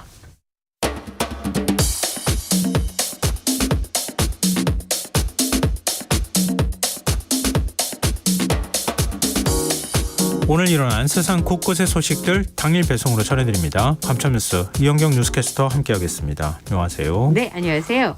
오늘도 엠폭스 확진자가 2명 더 늘었다고 하는데 그럼 네. 누적 확진자가 몇 명이 되는 겁니까? 20명이 되는 겁니다. 오늘 2명이 더해져서 네. 20명으로 국내 엠폭스 확진자가 늘어나는데요. 이번에 확진된 추가 확진자도 해외에 다녀온 적이 없고, 그러니까 최근에 3주 안에, 그리고 지역사회 감염으로 추정되는 사례입니다. 추가 확진자가 나온 게 어제 이제 2명의 추가 확진자가 발생한 지 하루 만에 또 발생을 했고, 첫 지역사회 감염 사례가 6번째 확진자부터인데 오늘까지 15명. 그러니까 해외에서 들어오실 때 감염이 돼서 확진이 돼서 들어오신 분 5분을 제외하고는 네. 지금 15명째 국내에서 감염된 사례들이 나오고 있는데요. 19번째 확진자의 경우에는 피부 병변이 발생을 하니까 질병관리청에 연락을 했고 검사 후에 양성 판정이 됐고요. 20번째 확진자가 충북에서 처음으로 발견된 엠폭스 확진자입니다. 그러니까 지역사회 감염으로 추정이 되는데 최초 증상 발생 3주 전을 보니까 이미 위험에 노출된 경력이 있어서 검사 후에 양성 판정을 받게 됐습니다. 보건소에 문의를 했다고 합니다. 신규 확진자들은 지금 입원 치료 중이고요. 전반적인 상태는 양호한 편으로 전해졌는데요. 네. 주로 이제 우리나라에서 확인된 엠폭스 환자의 주된 감염 경로가 고위험군들을 주로 이용하는 시설에서 성접촉 등을 포함한 밀접 접촉으로 이루어졌다고 합니다. 그래서 이런 부분들 때문에 과도한 불안을 가지시는 건 그러실 필요가 없는 상황이고 네. 실제로 격리병상, 치료제, 백신 등은 충분히 준비가 되어 있는 상황이니까요. 만약에 추가로 확진자들이 많이 발생한다라고 하면 추후에 관리가 가능한 정도의 그 추가 확보가 이루어질 테니까 너무 염려는 안 하셔도 되는데 혹시나 의심이 되는 부분들이 있다거나 피부 병변이 발생할 경우에는 네. 검사를 좀 재빠르게 받아주시는 게 필요할 것 같습니다. 네, 저희가 뭐 그동안에도 계속 그 엠폭스 설명드리면서 피부 접촉으로 네. 감염이 된다 이렇게 말씀을 드렸더니 아니 피부 접촉이면 뭐 악수 같은 거에도 감염되는 거야? 이렇게 네. 생각하시는 분들이 있을 것 같거든요. 네. 어느 정도로 접촉해야지 감염이 되는 거예요? 그럴 가능성은 낮습니다. 그러니까 피부 접촉이라고 하는 게 전문가들의 설명을 들어보면 이건 좀 이제 그 생각을 해보시면서 들으시면 좋은데요. 예. 상당히 강도가 높고 꽤 시간이 지속되는 피부 접촉이어야 된다는 겁니다. 그러니까 뭐 스쳐가는 수준의 악수나 이런 걸로는 바이러스가 전파되지 않고요. 네. 또 수영장에서 만약에 예를 들어서 피부에 그런 병변을 가지고 있는 분이 수영장에 들어왔다 나갈 수도 있잖아요. 뭐 예를 들면 목욕탕에 왔다. 목욕탕 네. 같은 탕 안에 들어갔다 나왔다. 예. 뭐 이런 경우도 있을 수 있잖아요. 그런데 이 바이러스가 염소의 소독만으로도 충분히 사멸이 된다고 합니다. 실제로 우리나라의 그 확진이 된 18명의 감염 경로를 확인해 보면 환자 피부나 성 접촉이 15명으로 제일 많았고요. 네. 의료진이 1명 있었는데 환자를 진료하던 중에 주사 바늘에 찔린 의료진이 1명이 있었습니다. 코로나 같은 경우는 기침이나 재채기, 대화할 때 나오는 침방울 때문에 굉장히 빨리 전파가 되지만 네. 피부 발진 등의 증상이 생기는 이런 경우는 굉장히 오랫동안 접촉해야 감염이 된다라는 거니까 일상생활 하시면서 이제 그런 부분에 대해서는 너무 염려하지 않으셔도 될 것 같고요. 네. 실제로 이렇게 아주 이렇게 밀폐된 공간에서 아주 가까운 곳에 있을 때 비말 감염성이 전혀 없는 것은 아니지만 가능성이 그렇게 높지 않은. 예, 그럴 가능성이 많지 않아요. 비유적으로 표현하자면 코로나 바이러스는 굉장히 가볍고 예. 아이들이 굉장히 많은 사람들을 건너뛰려고 하는데 네. 얘는 좀 그렇지는 않다. 네, 맞습니다. 네, 굉장히 무거운 친구다. 다행이다. 이런 생각도 한편으로 예. 갖게 되네요. 네, 다음 뉴스 넘어가 보겠습니다. 요즘은 마약 관련 뉴스가 끊이지 않는데요. 부모가 공부방으로 마련해주는 오피스텔에서 고등학생이 마약을 유통했다. 이런 소식이 있네요. 지난 4월에 텔레그램에 광고글을 올려서 네. 마약을 유통하고 투약한 고등학교 3학년 3명이 덜미가 잡혔는데 너무 기가 막힌 건 이게 이제서야 알려지게 된 이유가 대학 합격하는 등의 자신의 생활들을 그대로 유지했기 때문에 부모님들에게 그런 것이 적발되지 않았습니다. 네네. 그러니까 실제로 10대 청소년들이 마약에 생각보다 굉장히 많이 노출되어 있다는 걸 최근에서야 많이 접하게 되는데요. 마약에 빠진 고등학생들이 공부방을 하겠다고 하면서 부모님들에게 공부방이 필요하니까 오피스텔을 계약해달라고 합니다. 그래서 여기서 마약을 유통한 일이 적발이 됐는데요. 네. 지난 4월에 장사도 하고 나도 투약하려고 도매로 떼왔다라고 하면서 텔레그램을 통해서 마약을 판다고 홍보를 했습니다. 그래서 경찰이 이제 수사를 해서 잡고 보니까 고등학교 3학년생이었는데요. 네. 학원에서 이 3명이 만났어요. 그런 다음에 텔레그램을 통해서 마약 거래에 뛰어든 거였습니다. 근데 원래 처음부터 목표가 마약은 아니었다 그래요. 가상화폐에 관심이 많았던 학생 한 명이 있었는데 이것도 좀 의외죠. 고3인데 네. 가상화폐 투자에 관심이 많았다. 뭐 그럴 수는 있습니다만 그래서 텔레그램으로 투자 방법을 검색하려고 했었는데 우연히 마약 거래방을 발견하게 된 겁니다. 그래서 그 채팅방에서는 구매자를 확보하기 위해서 퀴즈를 맞히면 마약을 무료로 주는 이벤트까지 하고 네. 있었다고 해요. 그래서 경찰이 조사를 할 때 채팅방을 보니까 손쉽게 마약을 구할 수 있더라. 그리고 그걸로 돈을 벌 수 있을 것 같아서 범행을 시작했다고 합니다. 마약을 사들인 다음에 운반책에게 구매자와 약속 장소를 알려주면 약속된 곳에다가 마약을 숨겨서 전달하는 일명 던지기 수법을 사용했다고 하는데요. 부모님 성인 6명을 운반책으로 고용을 하고 네. 고등학교 3학년 학생들이 그다음에 배달 한 건당 3만 원씩을 지급을 했다고 합니다. 필로폰, 케타민, 엑스터시 같은 굉장히 다양한 종류의 마약을 거래를 했고요. 네. 이 학생들이 오피스텔과 거래 장소에서 압수된 마약만 4억 9천만 원 상당의 12,000명이 동시에 투약할 수 있는 어마어마한 양이었습니다. 근데 제가 아까 말씀드렸습니다만 학생들이 직접 자기에게 마약을 투약하기도 했고 판매하기도 했는데 학업에 소홀하지 않아서 부모님이 범행 사실을 모르고 계셨다고 합니다. 그래서 불구속 상태로 수사를 받았는데 수능까지 합격을 했어요. 모두 다.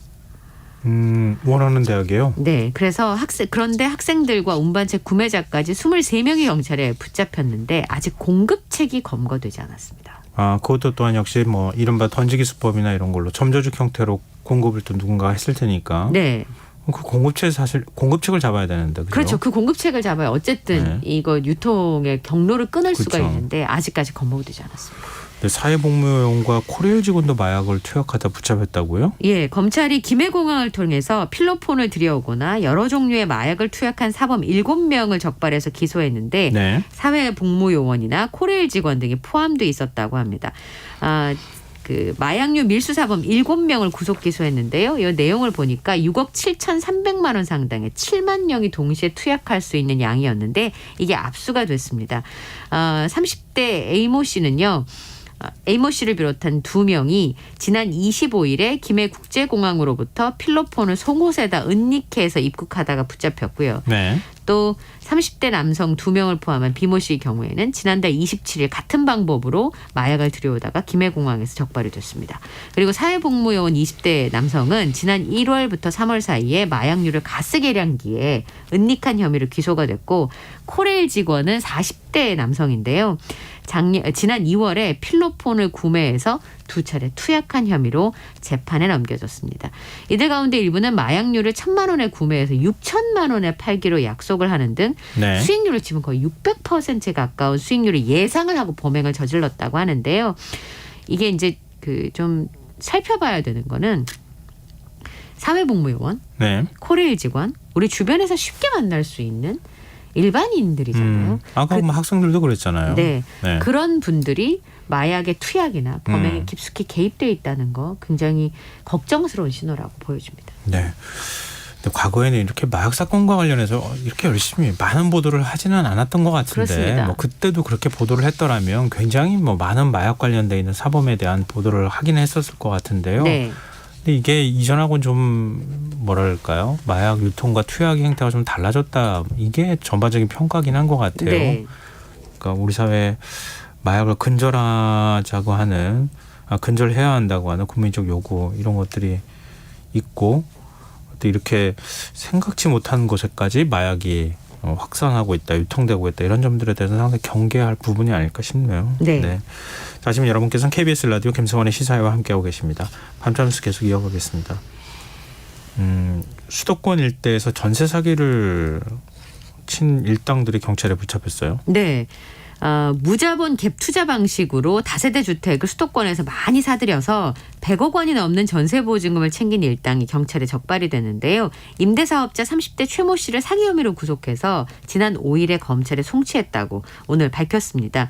이 사람들이 부동산 컨설팅 회사를 차려놓고 네. 임차인을 모집합니다. 그런 다음에 다 모아가지고 보증금을 받았습니다. 임차인들에게. 네. 그리고 그 140억 원을 돌려주지 않은 혐의를 받고 있는데요. 실제로 부동산 컨설팅 업체를 차려놓고 아예 임차인을 모집한 정모 씨에 대해서도 사기와 부동산 실명법 위반 혐의로 구속영장을 받아서 공모관계를 확인 중에 있는데 여기 보니까 2019년부터요. 한두 군데가 아니라 서울 강동, 양천, 구로, 영등포, 경기도 부천, 김포, 고양, 인천 등지에서 다세대 주택을 만든 다음에 임차인 67명에게 보증금 140억 원을 돌려주지 않은 혐의를 받고 있습니다. 근데 경찰에서는 이들의 배후 세력이나 공범이 더 있을 것으로 보고 구체적인 범행 수법과 피해 규모를 조사하고 있습니다. 근데 이걸 또 들어보니까요, 이렇더라고요. 그러니까 경찰이 밝히는 피해 규모, 네. 사기 뭐 금액이나 이런 거는 연관성, 그러니까 범죄 혐의가 구성될 수 있을 만한 것만 액수를 밝히는 거지 실제로 이렇게 한 걸로 따지면 이거보다 훨씬 더 많은 거다. 네. 그래서 경찰이 수사하면 할수록 금액이 커지는 게 바로 그것 때문이다. 이렇게 네. 또 설명을 하더라고요. 근데 이런 경고는 사실 2년, 3년 전부터 있었거든요. 근데 그런 부분에 대해서 재빠르게 대응하지 못했기 때문에 어쩌면 사건을 키운 건 아닌가. 아까 마약 사건과 마찬가지로 네네. 있는지 몰랐던 게 아니라 가능성은 충분히 경고되었으나 그에 대한 대책이 너무 늦었던 건 아닌가. 이런 생각이 좀 듭니다. 네. 그리고 212만 명의 구독자를 보유한 유튜버가 전세 사기 피해를 당했다는 얘기가 있어요. 네, 루퐁이네라는 유명 유튜버인데요. 네. 반려견과 관련된 콘텐츠를 다루는 유튜버인데 네. 이 루퐁이라고 하는 반려견이랑 행복하게 살고 싶어서 이사를 한 거예요, 4년 전에. 네. 그러니까 지금 살고 있는 집이 야외 베란다가 있대요. 그러니까 반려견을 키우시는 분들의 경우에는 그런 게 굉장히 중요하잖아요. 네. 빌라에 전세를 들어왔는데 어느 날 갑자기 경찰한테 전화가 온 거예요. 집주인이 지금 사기죄로 교도소에 있다. 네. 전세 사기 피해자가 됐으니까 당신도 포함이 되어 있고 경찰에 와서 조사를 받아라. 이렇게 전화를 받게 됐다고 합니다. 네. 처음에 얼마나 믿기지 않은 일이었으면 그렇죠. 보이스피싱인 줄 알았대요. 그런데 계약 기간 중에 보니까 집주인이 바뀌었는데 바뀐 집주인이 연락도 잘 되고 프로필 사진에 보면 할머니신데 네. 자식들이 준 용돈 사진, 손주가 그려준 그림, 가족들하고 파티하고 뭐 여행 간 사진이 올려져 있으니까 굉장히 평범하고 다복하게 사시는 분인가 보다 했던 모양입니다. 네. 그래서 그래도 이제 좀 불안하니까 경찰에서 온 전화는 보이스피싱이라고 생각은 했지만 네. 혹시나 하는 마음에 등기부 등본을 확인을 해보니까 세상에 기록이 엄청 화려한 거예요. 서울 경기에 체납 그 세금 체납한 압류, 가압류, 근저당 설정까지 기록이 너무 화려하다라는 겁니다. 계약할 때는 등기부 등본이 정말 깨끗했는데 네. 집주인이 바뀐 다음에 그게 그렇게 엉망진창이 돼 있었다는 게 이 유튜버의 설명입니다. 그 당시에 할머니도 사기를 치실 수 있죠. 연세가 많다고 해서 사기 사건이 연루되지 않는 건 아니잖아요. 근데 이제 메신저의 프로필 사진 이런 걸 보고 그러리라고는 아예 상상조차 못했던 겁니다. 보증보험에 가입을 해도 당할 수 있고 준비를 철저히 하고 정상적인 집주인과 계약했다고 해서 피할 수 있는 것도 아니더라. 운이 좋아야 안 당하는 시스템이다라고 한 자조적인 이야기를 했는데요. 혹시나 이 반려견을 키우시는 분들이 이 유튜버 분처럼 네. 저렇게 살고 싶어서 빌라로 이사를 했다면 한번 등기부 등본을 확인해 보라라는 얘기를 했습니다. 피해자의 삶이 전세 계약금이 전세자인 분들이 많잖아요. 전세 사시는 분들은. 그리고 그 삶 자체가 완전히 망가지기 때문에 이런 부분들 때문에 스트레스 받으실 수 있다. 확인을 좀 해보라라고 하는 당부가 있었던 내용입니다. 저도 전세 생활을 정말 오래 했거든요. 전 지금도 하고 있어요. 네. 정말 불과 아주 조그마한 집을 자가로 산 지가 몇 년밖에 안 되는 상황인데요. 아찔해요. 제가 남녀 같지 않죠? 예, 남녀 같지 않고 제가 기억할 때 정말 이런 걸 다 확인했을까? 이 생각을 하게 되더라고요. 이분이 그랬잖아요. 확인해도. 그리고 부동산 공인중개사의 말을 더 많이 믿었던 것 같거든요. 근데 지금 이제 사기 수법들 보니까 공인중개사가 한패예요. 끼고 하는 거예요. 네. 심지어는 아무 문제 없다라고 그 서류를 써주기도 한 부동산 업자들이 있으니까. 인천 미철구가 바로 그랬던 거 아니에요? 그러니까 세상을 살면서 계속 의심만 하고 살 수가 없거든요. 그러다 보면 특히나 부동산 그 중개업소는 이 집주인과 다르겠지라고 생각하기 때문에 믿는 부분들이 있는데 전문가라고 생각하고. 그 집주인은 돈 많은 사람이에요. 걱정하지 마요. 근저당 설정돼 있어도 돈 빼주는 거 아무 문제 없어요. 이렇게 설명하면은 믿는단 말이에요. 네, 그렇습니다. 근데 이번에 아까 말씀하셨던 건축왕 전세 사기 사건과 관련돼서 결탁한 공인중개사들이 공분을 사고 있는데요. 네. 이 피의자가 60대의 건축업자인데 이 건축업자와 함께 사기와 공인중개사법 위반 혐의로 기소돼서 지금 재판을 받고 있는 공인중개사가 6명입니다. 네. 그리고 다른 공인중개사 3명도 연루가 돼서 공범으로 수사를 받고 있어서 그러니까 이 사기 사건에 9명의 중개인이 범행에 얽혀 있다고 볼 수 있을 텐데요.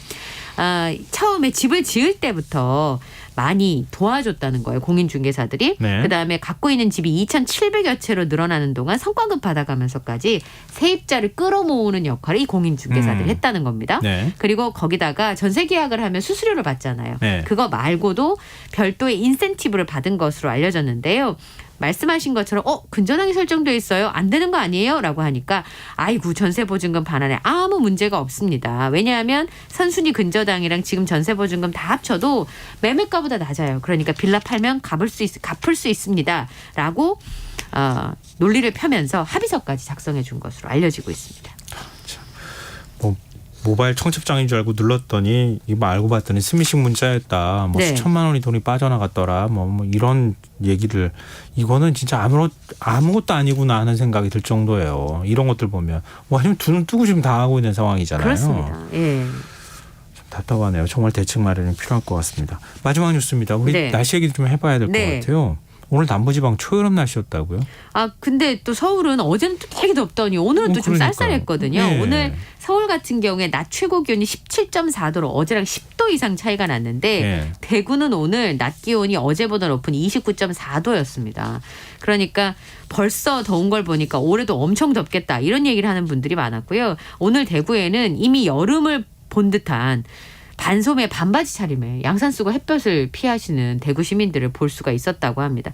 게다가 스프링클러에 막 물줄기가 나오고 이런 모습이었다고 하는데요. 내일부터는 다시 제자리를 찾는다고 합니다. 네. 근데 이렇게 온도 변화가 며칠 사이에 굉장히 심해지면 건강에 문제가 생길 수 있고요. 특히나 정신 건강에도 주의가 좀 필요하다고 하는데요. 온도가 급격하게 움직이면서 호르몬의 균형이 깨지면 감정의 기복도 생길 수가 있다고 합니다. 건강도 그렇고 정신 건강도 문제가 생긴다는 건데 황사는 이제 끝날 때가 됐나요? 금요일인 21일과 22일을 중심으로 북고 남저의 기압이 형성이 되는데요. 요 사이로 이제 동풍이 지나가게 됩니다. 그러면서 황사가 발원하고 있어서 요 북풍과 동풍을 타고 21일 내일과 모레 우리나라에 영향을 줄 예정입니다. 그래서 21일 날은 강원, 영동, 부산, 울산, 경북의 미세먼지가 매우 나쁨 수준이고요. 인천, 경기 북부, 강원도, 전남, 대구, 경남, 제주도 나쁨을 보이겠습니다. 서울은 보통일 것으로 예상합니다. 네, 그럼 밤참수 여기까지 하겠습니다. 지금까지 이영경 뉴스캐스터와 함께했습니다. 고맙습니다. 감사합니다.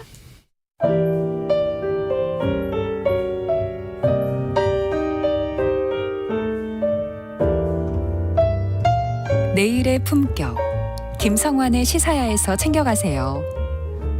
하루를 마무리하는 시간 꺼내보는 당신의 지식 창고 KBS 일라디오 김성환의 시사야.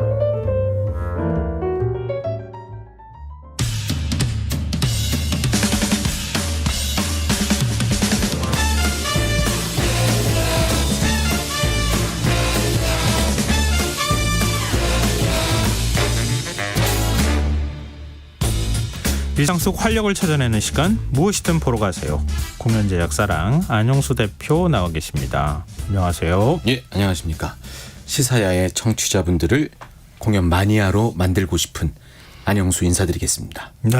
네. 목표를 이뤄가고 계시는 거예요. 벌써요? 쉽지 않은데. 아유, 지난번에 문자 제가 소개 안 해드렸나요? 해주셨죠. 네, 기억하세요? 어떤 그럼요. 청취자분인지? 네. 번호? 4266. 4266인가요? 4266 맞습니다. 맞죠. 네. 그 다음에도 제가 청취자분들께서 방송하시는 거 듣고 저 공연 바로 보러 가겠습니다. 이렇게 얘기하시는 분들 문자도 소개해드렸잖아요. 네, 너무 감사한 마음이었습니다. 모든 청취자분들이 공연 마니아가 되는 그날까지. 네네네. 알겠습니다. 자, 기대해 보겠습니다. 오늘은 어떤? 네. 예, 이제 공연 마니아라는 얘기가 사실 기준이 모호하잖아요. 한 달에 몇 편 이상 보면 당신을 마니아로 인정합니다. 이렇게 얘기하기 힘들잖아요. 그러니까 또 그러네요. 네. 어떻게 몇 편 정도 봐야 되는 거예요? 몇 편이라기보다는 사실 제 주변에는 한 달 스케줄러에 거의 모든 날 월요일을 제외하고 공연으로 가득 차신 분들이 꽤 많이 계세요. 공연 제작사 관계자 아니에요? 아니 유료로. 유료로. 예. 와, 대단하시네요. 근데 이제 저는 그 몇 편을 보냐 이것도 중요한 부분이겠지만 제 생각에는 왜 공연을 보고 나왔는데 이거 뭐지? 이거 좀 작품이 좀 애매한 것 같기도 하고 묘하게 끌리는 것 같기도 하고 이런 마음을 갖고 나왔을 때 그래 이런 공연 봤다 하고 끝내시는 분들은 마니아가 아직 아니신 거고 바로 다시 재관람에 대한 의사를 표현하고 예매창을 여시는 분들 이런 분들이 마니아 아닌가? 이런 생각을 제가 하게 되거든요. 네. 그러니까 한 번 더 봐야지 정도만으로는 공연 마니아라고 할 수 없다 있다. 한 번 더 봐야지라고 하고 예매 결제까지 하시면 마니아로 인정한다 이거죠. 알겠습니다.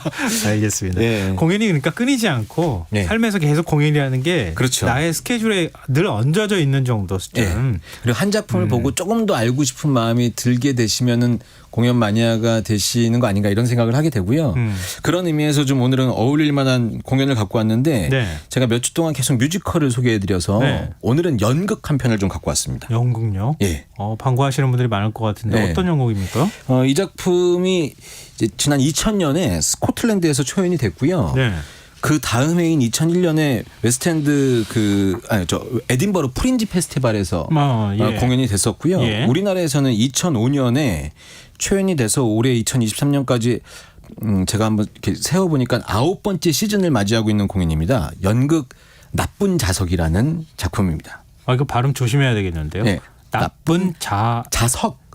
우리가 알고 있는 그 자석. 아니 굉장히 특이해요. 그러면은 제목 꽤 20년 정도 했으면 들어볼 만도 한데 아마 우리 진행자님께서도 생소하신. 자석을 공연 제목으로 한 걸 못 본 것 같거든요. 게다가 나쁜 자석이라고 하니까 이게 뭐 말이지? 이게 우리가 아는 자석이 맞나 싶기도 하고 그렇게 생각하실 것 같은데 아마 제 생각에는 이 연극 나쁜 자석을 아시는 분들이 청취자분들 중에서도 아주 많지는 않으실 것 같고요. 그런데 만약에 아시는 분들은 지금 현재 공연을 무척 사랑하는 마니아 분들이실 가능성이 있고 또는 한때 공연을 무척 사랑했었던 적이 있었던 분들이 아니실까 이렇게 생각이 돼요. 그래서 일부러 마니아 얘기를 꺼내신 거군요. 처음부터 약간 그런 얘기를 좀 꺼냈죠. 그럼 어떤 작품일지 궁금한데요. 예, 그 공연 좋아하시는 그 공연 마니아 분들이 많이 좋아하시는 작품이기도 하고요. 그만큼 또 대학로나 이런 곳에서 그 배우로 활동하시는 분들이 꼭 참여해보고 싶어하시는 공연이기도 하고. 그래요. 그리고 지금은 굉장히 유명해졌는데 이 공연을 참여했었던 당시 신인이었을 때 참여했었던 분들이 많은 그런 공연이기도 합니다. 그 작품 줄거리를 간단히 좀 설명을 해드리고 싶은데 용기가 선뜻 나지 않더라고요. 이 내용을 잘 설명해야 되는데 공연을 막상 봐도 한 번 정도 더 봐야지 싶을 정도로 여러 가지 생각하게 되고 앞뒤 구성이나 이런 것들 대사 이런 것들이 좀 오랫동안 남아야 되는 공연이거든요. 일단은 제가 한번 도전해 보겠습니다. 줄거리를 알겠습니다. 소개하는데 이 이야기 그 스코틀랜드에서 초연됐다고 말씀드렸는데 배경 자체가 스코틀랜드 남서 해안에 있는 작은 마을 중에 거반이라는 곳이 있대요. 거길 배경으로 하고 있고 약간 시골 같은 분위기라고 생각하시면 될 것 같습니다. 이런 곳에서 함께 자란 3명의 친구랑 어렸을 때 전학 왔던 1명의 친구, 그래서 4명의 친구들의 이야기거든요. 이 친구들의 이야기가 구성상 9살 때, 그리고 19살 때, 그리고 29살 때 시점으로 표현이 돼요. 저희가 보기에는 이제 저희 입장에서 보기엔 다 어린 청춘들의 시대인데 이 10년 기점으로 이 주인공들의 얘기를 살펴보는 것도 이 공연의 어떤 특별한 매력 중에 하나이기도 합니다. 9살이면 보통 뭐 아주 어렸을 때 만난 거고. 그렇죠. 아주 어렸을 때 만나고. 19살이면 한창 반항기 때. 그렇죠. 예, 학생 말일 때. 29살이면은 사회에서 뭔가 안정을 추구하는 과정에서 막 혼란을 겪을 시기. 딱 그 시기에 어울릴 만한 이야기들이 전개가 됩니다. 네, 간단하게 제가 내용을 말씀드리면 같은 동네에서 자라서 이제 원래부터 친구였던 3명의 아이들이 있었고 이 친구들이 다니는 학교에 고든이라는 아이가 전학을 와요. 근데 이제 고든은 누군가랑 어울리는 게 쉽지 않은 약간 좀 내향적인 아이라고 해야 되나요? 이런 친구입니다. 근데 이제 3명의 친구들이 어떻게 놀고 있었냐면 소중한 자기 물건을 타임캡슐에 집어넣고 나중에 꺼내봐야지 이러면서 놀고 있었을 때 이 고든이라는 친구를 만나게 돼서 야, 저 친구 우리 여기 물에 껴줄까? 이러면서 이제 껴주게 돼요. 그래서 고든이라는 친구한테도 거기 캡슐 안에 뭔가 소중한 걸 넣으라고 하죠. 근데 고든은 그런 게 없는 거예요. 근데 가만히 뭘 넣을까 근데 자기한테는 수많은 이야기가 있다고 얘기해요. 그러면서 이제 그때 하늘정원이라는 고든의 이야기를 들려줘요. 근데 이 고든의 이야기를 듣고 원래 있었던 3명의 친구 중에 한 명인 프레이저라는 친구가 너무 감동을 받아서 이 고든을 데리고 자기들만의 비밀 장소에 가서 자기의 이야기를 털어놓게 돼요. 이런 내용이 9살 때의 이야기입니다. 내용 충분히 이해되시죠? 잘 들어주시니까 제가 지금 기분이 신이 납니다. 아니요, 확실히 이해됐습니다. 그리고 이제 19살 때의 이야기는 이때는 큰 사건이 하나 있습니다. 이 친구들이 그대로 그 마을에서 자라서 밴드를 하게 돼요. 그렇게 서로 막 이렇게 친하게 지내던 무리였는데 간단하게 말씀드리면 이 시기에 고든이 죽음을 스스로 선택하게 되는 사건이 벌어져요. 이런 사건이 하나 있고 시간상 좀 짧게 말씀드리면 29살 때의 이야기는 완전히 이제 현실적인 이야기죠. 그 고든을 제외한 나머지 친구들이 다시 만나면서 시작되는데 이 고든이 타임캡슐에 이야기를 막 넣어놨다고 그랬잖아요. 이 고든의 이야기로 출판하는 문제를 가지고 3명이 서로 만나서 얘기해요. 그러면서 서로의 상황이나 과거에 쌓였던 오해를 풀어가게 되는 이제 이런 내용을 담고 있는 연극이거든요. 어떻게 아니요 전혀 복잡하지 않았어요. 그래요? 다 이해가 됐어요. 완벽하게. 이거 제가 보냈던 대본을 작가님이 조금 선봐주셨는데 잘 선봐주셨어요. 다행입니다. 아니 그러니까 세 개의 시점에 고든이라는 친구가 있고 없고의 차이가 일단 있을 것 같고 맞습니다. 그 마지막에 타임캡슐을 열면서 새로운 이야기들이 또 생기는 에피소드가 있을 것 같고요. 그런데 왜 연극 제목이 나쁜 자석이에요? 그렇죠. 제가 이제 내용을 말씀드리면서 나쁜 자석 단어가 한 마디도 들어가지 않았거든요. 간단히 말씀드리면 이 아까 고든이라는 친구가 처음 만나서 들려줬던 이야기 중에 하늘정원이라는 이야기가 있지 않습니까? 이 하늘정원 이야기는 그 황금이 가득한 나라의 어떤 왕이 아무것도 없는 소녀를 만난 그런 짧은 이야기인데 이 내용은 이제 공연을 직접 보시면 아시게 될 거고 이렇게 하늘정원 얘기 말고 이 고든이 했던 이야기 중에 들려줬던 이야기 중에 나쁜 자석이라는 이야기가 또 있어요.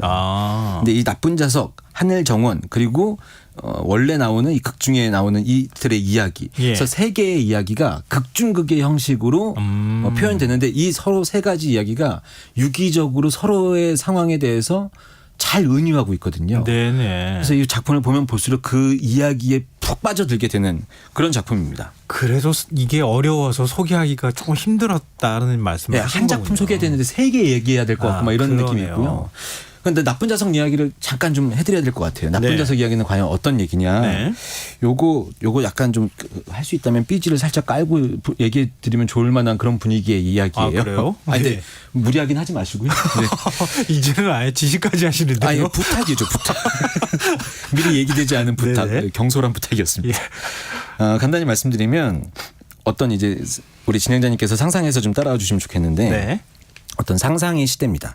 인간들이 다 사라지고 물건들만 남은 세상이에요.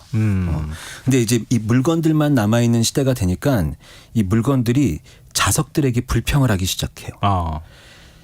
물건들이 뭘 하려고 그러는데 자꾸 자석이 따라 붙고 달라붙고 끌어당기고 그러니까 이 자석 때문에 뭘 할 수가 없게 된다는 거예요. 네네. 그래서 자석들한테 그런 얘기를 하죠. 결국 그래서 이 자석들은 자기들끼리 살아야 되겠다고 생각하고 이 세계를 떠나서 아주 작은 마을로 떠나가요. 네. 그런데 자석들은 그들끼리 떠났는데도 불구하고 서로 함께 할 수가 없어요. 왜냐하면 자석은 가까이 가려고 하면은 서로를 밀어내는 성질을 갖고 있기 때문이죠. 네. 그래서 결국 자석들은 우리는 이렇게 서로 다가가면 안 된다. 우리는 어느 정도의 거리를 유지해야 된다. 이런 규율을 정하게 돼요.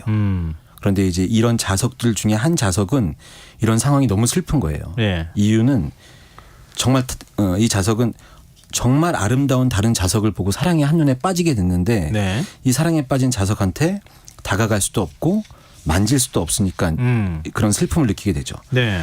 결국 그래서 이 자석은 스스로 이 자석의 성질이 최소한으로 떨어질 수 있는 나쁜 자석이 되기로 결심을 해요.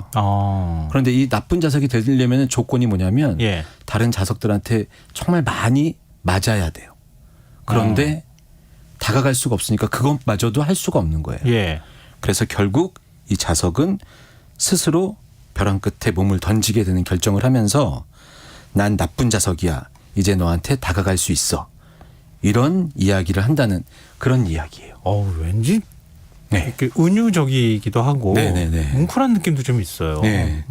이런 부분이 공연을 보고 나면 이상하게 오랫동안 좀 기억에 남고 다시 공연을 보고 싶게 하는 그런 힘이 되는 그런 공연이에요. 그래서 이 조금 전에 말씀드렸지만 이런 나쁜 자석이라는 이야기, 그다음에 하늘정원이라는 이야기, 그리고 원래 스토리에 있는 이 4명의 이야기, 이 이야기가 아마 아름답게 펼쳐지는 그런 연극입니다. 근데 이걸 같이 연결해주는 매개물이 음악이라면서요? 네. 연극이라고 제가 소개해드렸는데 이 연극은 음악이 그렇게 있어요. 예.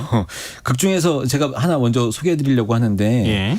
실제로 배우가 부르는 공연 중에 부르는 노래들도 있고요. 제가 지금 소개해드리려고 하는 음악은 이 극 중에 나오는 캐릭터 중에 한 명이 노래를 녹음을 미리 해서 공연 중에 부르진 않고 이 노래를 공연 후반부에 중요할 때 틀게 되는 음악이거든요. 네. 작은 씨앗이라는 음악을 오늘 준비해 왔습니다. 네. 함께 듣고 와서 얘기 나누겠습니다. 네.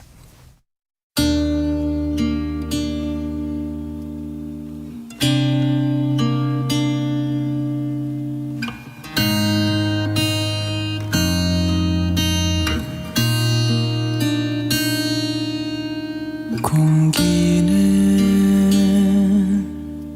달콤하고 빨갛고 파랗고 노랗지 꽃잎들이 떨어지는 하늘을 본 적이 있나요? 난생 처음 느끼는 아름다움 하늘은 꽃잎들로 가득해요.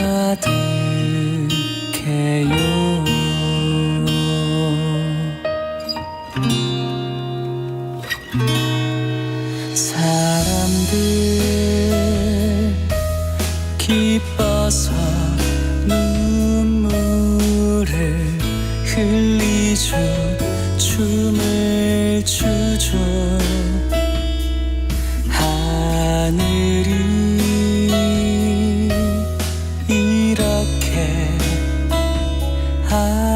아름다웠던 적이 있나요? 꽃잎 그치고 텅 빈 하늘 정원 작은 씨앗 하나 작은 씨앗 하나 내려앉았죠.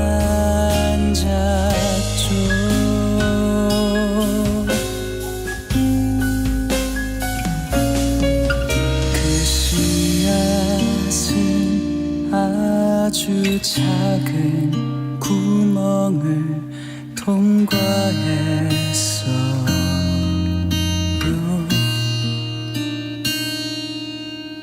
길가에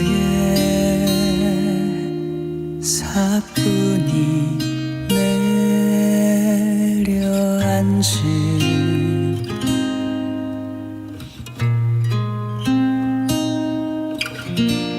작은 씨앗 하나.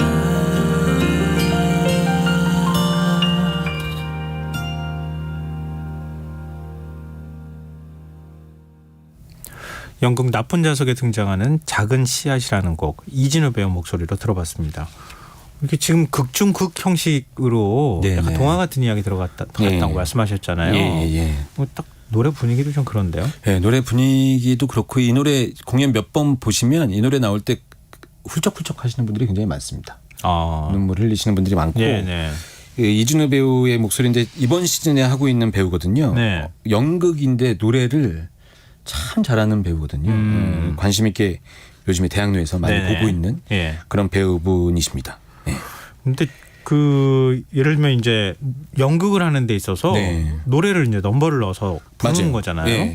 이런 게 형식이 연극에 꽤 있습니까? 저는 흔치 않은 경우인 것 같고요. 음악극으로 해서 노래를 부르는 것들도 많은데 이렇게 그 극중에 나오는 배우가 미리 녹음을 해갖고 노래를 부른다? 이거 많지 않은 경우인데요. 이게 2000년에 있었던 스코틀랜드의 원작에서는 없던 것들이에요. 아 그래요? 그러면 한국 공연에만 나오는 거예요? 네, 맞습니다. 그 한국 공연도 2005년부터 국내에서 초연이 됐는데 국내 초연됐을 때는 스코틀랜드가 배경이 아니라 이걸 한국식으로 바꿔서 그래요? 작품을 그래서 경남 지역의 어떤 시골 마을로 그 설정을 하고 등장인물도 뭐 고든 프레이저가 아니라 정확한 이름은 기억이 안 나는데 무슨 영수 막 이렇게 해서 공연했었어요. 그리고 실제로 제가 시사에서도 말씀드렸던 그 소개해드렸던 아트라는 공연도 우리나라에서 우리나라 배경으로 만들어서 했었거든요. 근데 이제 그 2012년에 빨래를 만든 추민주 연출님이 이제 이 작품의 연출로 참여하게 됐어요. 그때 아니다, 이거 원작 그대로의 느낌을 살려야 되겠다. 그래서 그대로 하자고 하면서 아이디어를 냈던 것이 음악을 작곡을 해서 여기에 넣으면은 훨씬 더 감성이 잘 전달될 것 같다. 이렇게 해서 이 음악들이 만들어지게 된 거예요. 아니 우리 만화 슬램덩크도 그렇잖아요. 뭐 한국식으로 다 이름 바꿔가지고 그렇죠. 설마 일본에 있는 작가가 강백호라고 짓진 않았으니까. 근데 강백호가 더 익숙한 거랑 좀 비슷한 거잖아요. 근데 이제 작곡을 맡겼는데 이제 작곡하신 분도 그 조윤정 감독님이라는 분인데 이분 또 뮤지컬이나 이런 걸 많이 하셨던 분이 아니라 선덕여왕, 하얀거탑 막 이런 거 있잖아요. 그 최근에 넷플릭스에서 했던 스위트홈, 뭐 그리고 드라마 부부의 세계 이런 거 음악하셨던 분이시거든요. 그래요? 그래서 그분이 이제 극중의 드라마를 살리기 위한 음악으로 작곡하셨기 때문에 아마 극중 드라마랑 잘 맞아떨어지는 음악이 나온 것 같고 이 힘으로 굉장히 그 마니아들한테 더 이제 기억할 만한 소스가 하나 더 생긴 거죠. 이런 식으로 한국식으로 좀 바꾸게 되면은 장점 같은 것도 있을 것 같아요. 물론 단점도 있을 수 있겠지만. 그렇죠. 저는 장점이 굉장히 많았다고 생각하고 이제 볼 때 공감이 가서 더 그런 게 확실히 바로바로 와닿는 감성적인 게 있으니까 더 좋다고 생각했는데 네. 왜 그런 거 있지 않습니까? 한때 요즘에 이제 성우분들의 불만이실 수도 있을 것 같은데 이건 감히 제가 조심스러워서. 네. 근데 요즘에는 약간 그 원어로 그 미국이나 영국 드라마를 보면서 자막으로 보는 걸 원하시는 분들이 꽤 많아졌잖아요. 네네. 그런 것처럼 그 원작 그대로의 느낌을 더 살리는 효과 때문에 최근에는 일부러 한국식으로 각색을 안 하는 경우도 꽤 많은 것 같아요. 네. 옛날에 뭐 그랬죠. 네. TV에서 네. 외국 영화 나오면 네. 그러니까 우리 성우 목소리가 진짜 외국 배우 목소리인 줄 네. 착각했다니까요. 전 배한성님이 정말 대단히 멋지시지만 그런 역할들을 굉장히 많이 하셨으니까. 그러니까 이제는 뭐 시간이 지나고 나서 네. 좀 이제 시대 변화에 따라서 문화를 소비하는 방식 자체가 좀 달라지긴 했지만 네. 그래도 뭐 이렇게 필요한 부분들에 대해서는 또 그렇게 할 수도 있으니까요. 좋죠. 저는 그런 그 많은 영화나 이런 것들도 성우분들의 그 더빙 그 자료들이 좀 많이 남아 있어야 반드시 필요하신 분들이 또 계실 테니까 네네. 그런 게 필요하다고 생각하고요. 아까 잠깐 말씀드렸지만 이 공연 나쁜 자석이라는 공연에 거쳐가신 배우분들이 제가 많다고 그랬잖아요. 예. 근데 요거 좀 설명을 드리면 예. 혹하실 수도 있을 것 같으니까. 왜, 뭐가요? 아니, 들으시는 유명한 분들이 배우가 많이 거쳐갔어요? 네. 유명한 배우들이 많이 거쳐갔습니다. 그 지금은 굉장히 유명해지셔서 많은 작품에 나오시는 분들 중에 그 최근에 썼던 드라마 우영우 거기에 나왔던 정명석 변호사 역할했던 강기영 배우. 강기영 배우도 대학로에서 이렇게 말씀드리면 그렇지만 거의 신인이나 다름없을 때 이 나쁜 자석을 거쳐갔었고요. 네. 그다음에 이제 부부의 세계에 나오고 많은 드라마에 나왔던 김영민 배우님이라고 있습니다. 그분도 이 작품 출신. 그리고 최근에 신성한 이혼이나 슬기로운 의사생활에 나왔던 정문성 배우. 네. 역시 이 공연 출신. 슬기로운 깜방생활에 나왔던 이규영 배우. 역시 이 공연 출신. 그래요? 예. 그다음에 그 박은석 배우라고 최근에 이제 지금 하고 있는 연극 파우스트에 나오고 굉장히 인기 있는 우리 박은석 배우. 그 배우도 역시 이 공연 출신. 최근에 하고 있는 오디션 프로그램 팬텀싱어의 심사위원으로 활약하고 있는 박강현이라는 뮤지컬 많이 하시는 배우. 이 배우도 역시 이 공연 출신. 그래서 그 배우는 누구? 역시 이렇게 나올 정도로 정말 많은 배우들이 이 작품을 통해서 무대 위에서의 연기나 감정 전달 같은 것들에 대해서 굉장히 큰 응원을 받았던 그런 배우분들이 이 작품을 많이 하시고 지나갔더랬죠. 거의 뭐 스타 제조기 같은 그런 느낌이에요. 네, 그 뮤지컬 중에서는 신인 등용문으로 그리스라는 작품을 많이 저희가 얘기했었거든요. 근데 연극으로는 이 나쁜 자석이 심오한 내용을 담고 있지만 많은 스타들이 이 작품을 거쳐갔다 이렇게 말씀드릴 수 있을 것 같아요. 그만큼 많은 주목을 받은 연극이다. 특히 마니아들 사이에서 주목을 받았다. 뭐 이렇게 얘기하면 될 것 같아요. 마니아들 사이에서 주목을 받았기도 했지만 이 공연을 보고 좋아지게 되면 마니아가 되는 마법 같은 일이 벌어진다. 이렇게 말씀드릴 수도 있을 것 같습니다. 알겠습니다. 지금 이게 나쁜 자석에 들어가는 음악을 마지막으로 한 곡 더 소개해 주신다고요? 저 시간이 없는데 딱 하나만 얘기 더 해도 돼요? 뭐요? 이 공연의 백미는 공연 마지막에 나오는 꽃비거든요. 무대 위에서 종이로 만든 꽃비가 쫙 떨어지는데 한 2분, 3분간 쫙 떨어져요. 이 느낌만 받으셔도 2023년 충분히 잘 사실 수 있다 이렇게 과하게 얘기해 세례를 받은 꽃비 세례까지 꼭 소개해 주시고 싶으셨던 것 같습니다. 자, 음악은 어떤 거요? 이 작품에 출연했었고 지금은 유명하게 그 다방면에서 활동하고 계시는 문태유라는 배우의 음원으로 준비했는데요. 극 중에 나오는 그 꼭꼭이라는 넘버거든요. 아주 짧은 넘버니까 요거 이 시간에 좀 어울릴 것 같아서 이 곡 하나 마지막으로 갖고 왔습니다. 꽃비 맞고 싶으신 분들은 꼭 이 공연 보시기 바랍니다. 자, 무엇이든 보러 가세요. 공연 제작사랑 안영수 대표와 함께했습니다. 고맙습니다. 감사합니다. 김성환의 시사회 오늘 순서 여기서 마칩니다. 모바일 상품권 당첨자는 홈페이지 공지사항에서 확인하실 수 있습니다. 끝곡으로 연극 나쁜 자석에서 문태유 배우가 부른 꼭꼭이라는 넘버 들으시고요. 전 내일 다시 찾아뵙겠습니다. 지금까지 시사평론가 김성환이었습니다. 고맙습니다. 꼭꼭 닫아두자 꼭꼭 닫아두자 내일 만날 이 시간을 어른이를 묻고 소방차를 묻고 집 나간 강아지 목줄을